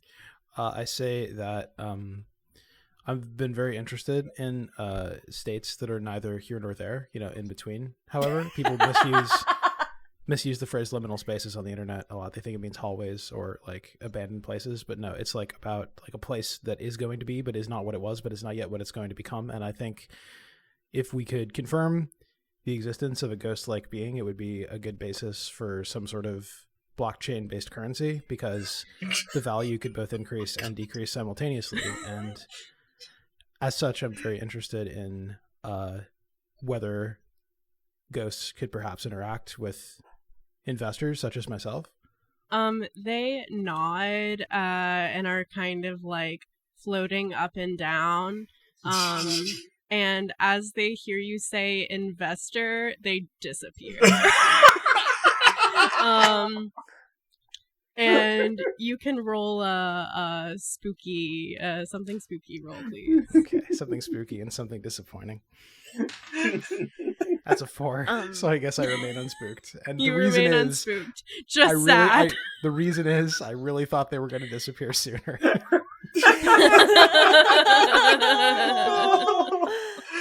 I just love the idea of ghosts as an investment opportunity. Yeah. Something spooky so action of all the in spooky an economy. Also, of all the spooky stuff that's been going on, the thing that has resonated most with me is the fact that there are gnomes spiking the punch bowl. There's a lot more to learn about these gnomes. Yeah, I'm big on consent, and I think that's pretty uncool that they're putting a potentially dangerous substance, be that alcohol or something else, in the punch bowl. So I'm gonna approach them and kind of say, like, they're looking suspicious, so I'm gonna take like the hey, what are you guys doing over here? You're not spiking the punch bowl, are you? As they as you speak to them, they say, "Get away, clown," and start pelting you with acorns from a slingshot. Roll your courage. Gnomes are the worst.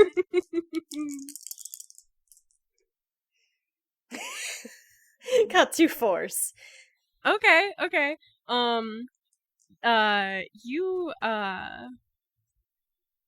You successfully evade their acorns. Would you like to do anything else to these gnomes? Yeah, they clearly don't get the reference of my costume. I'm not sure what gnomes are afraid of, but I know that it is really good at kind of appearing as loved ones. And so I'm going to activate my costume and show up as one of their loved ones to goad them into what I want them to do. Okay. You appear to these gnomes as a beautiful mushroom fairy. And when they see you, they go, "Oh, we are so sorry, mistress. We will never do it again." And they run as far away from you as they can get. I give my best approximation of a Pennywise laugh. And I proceed to try to figure out how to empty out the punch bowl, and warn those coming up to it that a bunch of gnomes spiked it, and I'm not sure with what substance, so I don't think that it's safe for consumption. There is a bug-looking fairy that comes up to the punch bowl as you're trying to empty it out, and she goes, "Oh, wait, let me grab some first." I warn her that I saw some gnomes spiking it, and I managed to kind of scare them off, but I just want to replenish it and make sure that it's safe for everyone. She says, yeah. Gnomes have the best stuff, though. And she grabs a cup and scoops up some of the punch and says, "Do whatever you want with the rest of it." Do you think we could, if you're sure that it's not harmful, we could probably label it and then maybe set up a different one? She says, "Oh no, it's incredibly harmful." And fucks off. I presume trying to throw away this punch with increased urgency. Yeah. No one else tries to stop you. If I have given out my last button, I have drifted towards the stage and then, like, really jamming and, like, trying to be this band's #1 fan. The undead Beach Boys.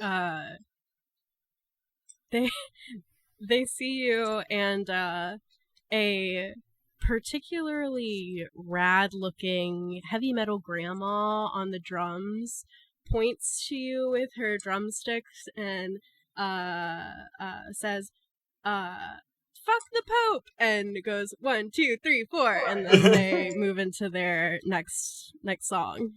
I just throw up words, "Fuck the Pope!"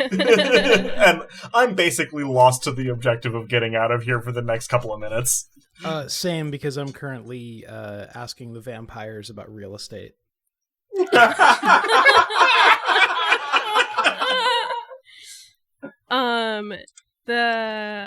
What would you like to say to the vampires specifically? Well, I think the sharing economy has demonstrably not gone the way it could, but I think that if you had spaces that were more suited for temporary residence, such as ones where people would be scared out of them or perhaps have their blood drained, then you might be able to have a rotating roster of participants and the model might be sustainable. They nod at you and say, "We think you should just inherit your properties. It's fairly easy. All you have to do is find a nice house, drain the blood, boom, property gained." Sort of an old school investment strategy. Yeah. Exactly. I nod as though this is very sage wisdom. All right. I'm just looking around for, like, exits. You still don't see anybody or any exits. But there is a tap on the microphone and some feedback, and they say, well, we are ready to announce our zombie hot prom queen for this year. Thank you all so much for coming. Excuse me. We're really excited to see you and some newcomers here this evening. Be sure to not drink the punch, and without any further ado, let's get started. And they drum roll, please. Everybody roll your highest stat. Ooh, right. Charm for 3. That's coming for me, for the record. One success. I have one success. 2 cunning successes. I thought it was a complete failure. Okay. 2 successes for me as well. Okay. 4 and a 5, if that makes a difference. It does not. Cool. I didn't know if you were doing degree of success on this one. I think degree of success was simply number of successes. Okay, yeah, that makes sense. So, Drew, you had how many successes again? Drew and I had 2 for me. 2, 2, 1, 1. Okay. Drew, you see the envelope begin or open, and the let's see, trying to decide who I want to announce the prom queen. As you see Mothman opening up this letter, she drops it on the floor, and you see that it does not say Christina on it. In fact, it says Sarah. Is that announced? That is not announced yet. Okay, Mothman good, because I'm still trying to has hide the punch. Dropped the ballot. But as she goes to pick it back up.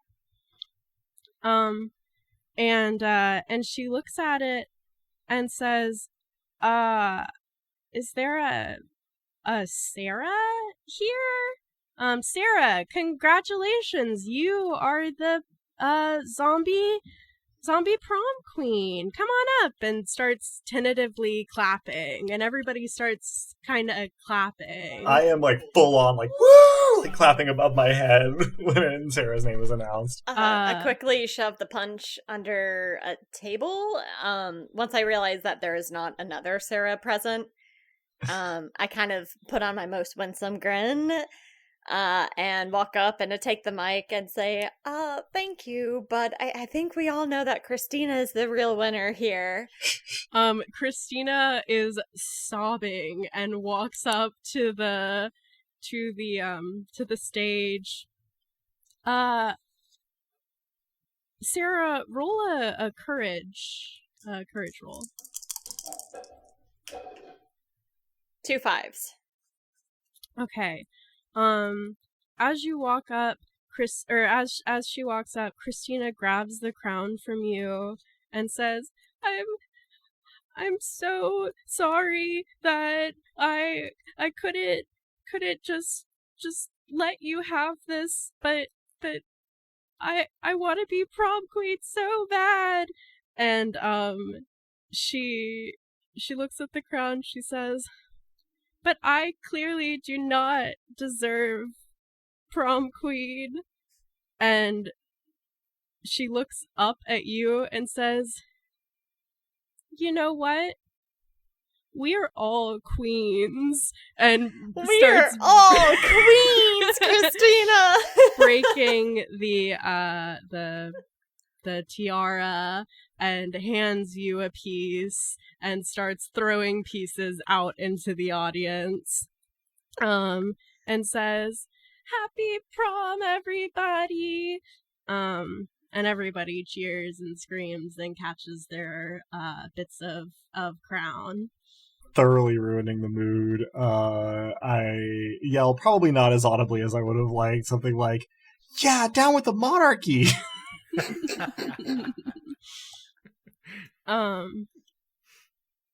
yeah, she starts to walk off the stage. And Sarah, you are there, and Ray and Ron and Mel, you are just kind of in the crowd still. Music starts back up and everybody starts partying again. At this point, I am probably more ready to look for a way out than I was before the set break, and try to find my friends and be like, do we know how to get out of here? No, like, I saw Freddy Krueger from, like, the line to get in. Oh shit, Yeah, really? they confirmed that, like, this is not the corridor of horror. And, like... Yeah, thanks, Joanne. You mean the horror corridor? Yeah, that. Sorry. But also, like, something objectively weird is going on. That's what I've been saying. Although Well, I bet this they're is less just frightening paid than to I say said. that. It makes it like more of an existential crisis if you think that you're not in the place you're supposed to be. So they're just a paid actress. I'm kind of affixing my piece of the prom queen thing into one of my little pigtails as I'm talking. That would be a very committed way of scaring us, because she like totally dropped the Freddy Krueger character, and like it was just her being scared. A circle starts to form. People on the dance floor, people stop dancing, and in the center of the circle is Freddy Krueger, hunched down, holding her head and being like, "There's no way out. There's no way out. There's no way out." And all of the there are a couple of witches, and the ghosts are back and just kind of like staring down and looking at her and like whispering to each other and being like, what does she mean there's no way out? I'm gonna walk up to the circle and be like, so there is a way out? Roll your charm, Mel. Yes! 3 dice. Let's see. Well, I misplaced one. With 441, 2 successes. All right. One of the ghosts looks at you and nods and blinks in and out, and through them you see a glowing exit sign and a hallway. Oh, okay. I am going to march forward and grab Freddy Krueger by the bedraggled Christmas sweater and go, found the exit, and just start marching over there. Yep, following. Definitely. Are we supposed to go through the ghost? Because I love that. I'm fully intending to go through the ghost. I go through them, but if I have to pass through multiples at each one, I ask them to consider what I said. I apologize after no realizing I passed through a ghost. Yeah. They pretend not to hear Ron, and nod at Ray, and you guys make your way towards the exit, and there's a door at the end of a hallway once again. All right, 90,000th time's the charm, and I like pat Freddy Krueger on the back a couple of times. Don't worry, we're veterans at this. Oh god, it's just so good to see somebody who's not a real monster. Are you kidding? I'm dressed as the Pope. Yeah, you're making some assumptions there, Freddy. And I smile, but like with my lips closed, so that the little like toothy maw just kind of stretches. She starts freaking out again. I just kind of chuckle and walk toward the door. I'm so sorry. I thought we were making a joke. My name is Sarah. But you already knew that. Okay. I'm Tiara. Thank you so much. Let's get out of here. And I push the door open. All right, you push the door open and find yourself outside, there is a street light. There is noise of people kind of just talking and milling about. There's a corn maze. And you are coming out the end of a barn. I think absolutely the first words out of my mouth are, "Oh, thank God, the corn maze." Oh, you want to do that next? That was a really No, cool no, immersive horror experience. I do not want to do the corn maze. Tiara looks at you and goes, "That was not," and just bolts. goes to try and find anybody. I will Wow, experimentally Tiara was flap such a my good wings. actress.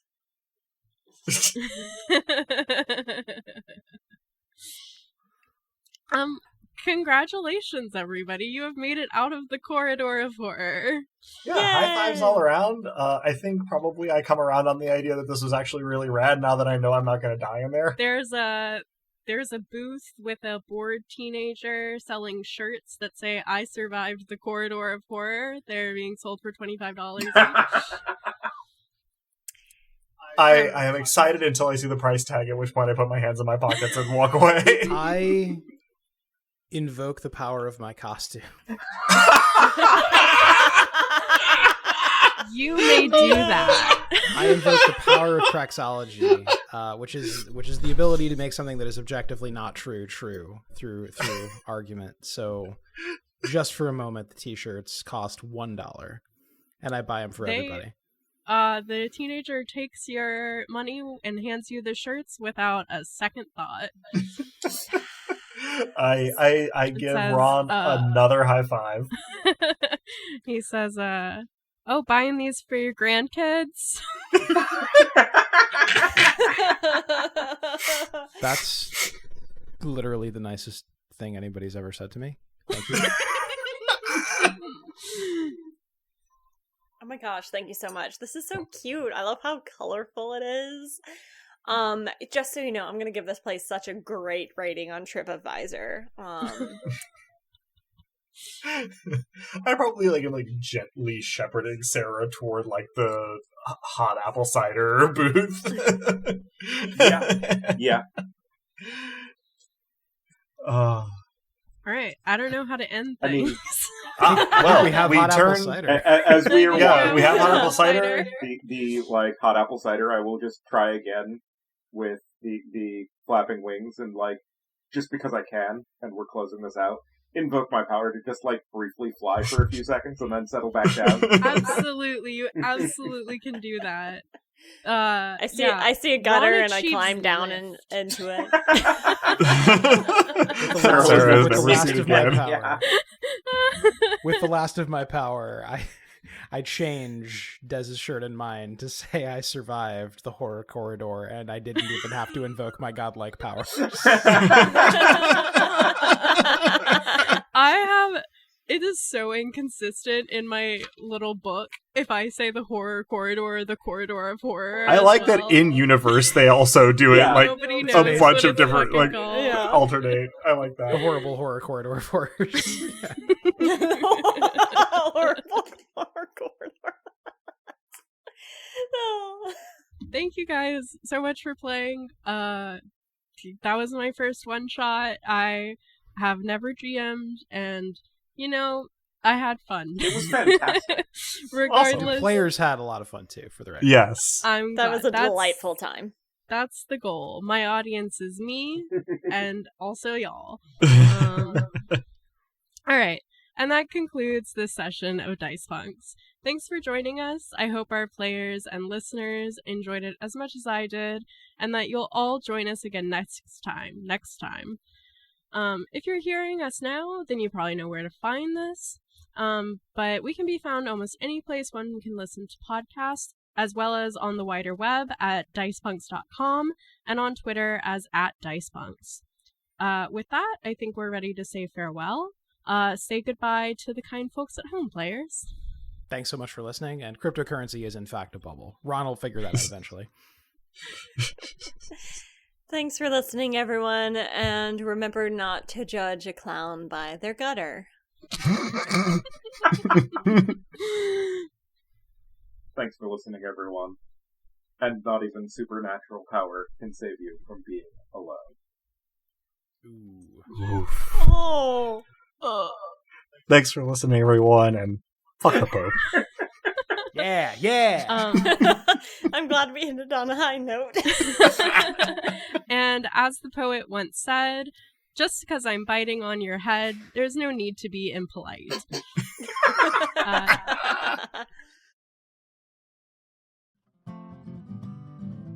Thank you, dear listeners, for tuning in, and stick around through the admin stuff. There's an Adams ad with me waiting for you at the end of it. The songs in this episode were Lullaby for the Haunted, which was written and recorded by Sarah Bishop, better known as Robin, with special contributions from Ron Voss himself, Drew, and the acoustic version of Theme of the Dice Punks, which was written and recorded by Drew. Cover art is by Joanne, our empress of all that is spooky. Site design and graphics for dicepunks.com are also by Robin. Tricks, Treats, and Spooky Streets from Cat Scratcher Studio is by Matthias Santana. Find them on Twitter by searching @CatScratcherDev and @MathSun, respectively, and look up their games on itch.io at catscratcher.itch.io. Those links will be available in the Punk Grimoire section of our website, dicepunks.com, along with some of the play materials from this one-shot. Thanks so much for listening. If you like what you heard, well, that's reward enough on its own, really, but if you're so inclined, you can help us out by rating and reviewing us wherever you listen to us, telling your friends who you think would like us to give us a listen, and even by heading over to our Patreon at patreon.com/dicepunks. We have fun rewards available to backers, including a patron-only Discord and access to the Dice Peaks After Show for episodes 1 and following. Regardless, we hope you'll tune in again, and until then, remember, subtlety is for cowards.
There's a lot of disagreement these days about audio formats and fidelity, but we here at Adam Audio have always thought that there was something to be said for vintage audio technology. No, it won't give you maximum fidelity, but isn't there something to be said for character? Especially during this spookiest of seasons, don't you want a little pop and hiss, a little creak and scratch when you listen to your classic vinyl? In fact, we've got a special this very moment on Antiques just for the Halloween season. Right now, we have, for instance, a vinyl record phonograph from the 1900s as a special promotion. Just $20 or best offer, so hurry down before it and the rest of our vintage audio products are gone. Forever. In fact, we're taking trade-ins. Have an old Walkman or an outdated MP3 player you've been meaning to get rid of? Well, why not trade it in for an antique with loads of personality? Sure, you could keep using your modern CD, cassette, vinyl, radio, Bluetooth all-in-one system from a big box store, but wouldn't you rather have a real conversation piece filling your home with the unique resonance of a slightly dented brass amplification horn and the sobs of lost souls? I bet your modern record player can't even play records backwards, much less reveal the sinister messages hidden beneath the banal hipster pop you bought on collector's edition vinyl at a chain bookstore, nor the appalling demands those messages make of you. We have fun, don't we? So come on down to Adam Audio and check out our one-of-a-kind, 100% guaranteed not to be cursed antique phonographs. And enjoy your vinyl the way our ancestors did, in perfect comfort, safety, and peace of... I'll take 10. That was great, Adam. I'm going to add a haunted phonograph to my wish list right alongside haunted piano.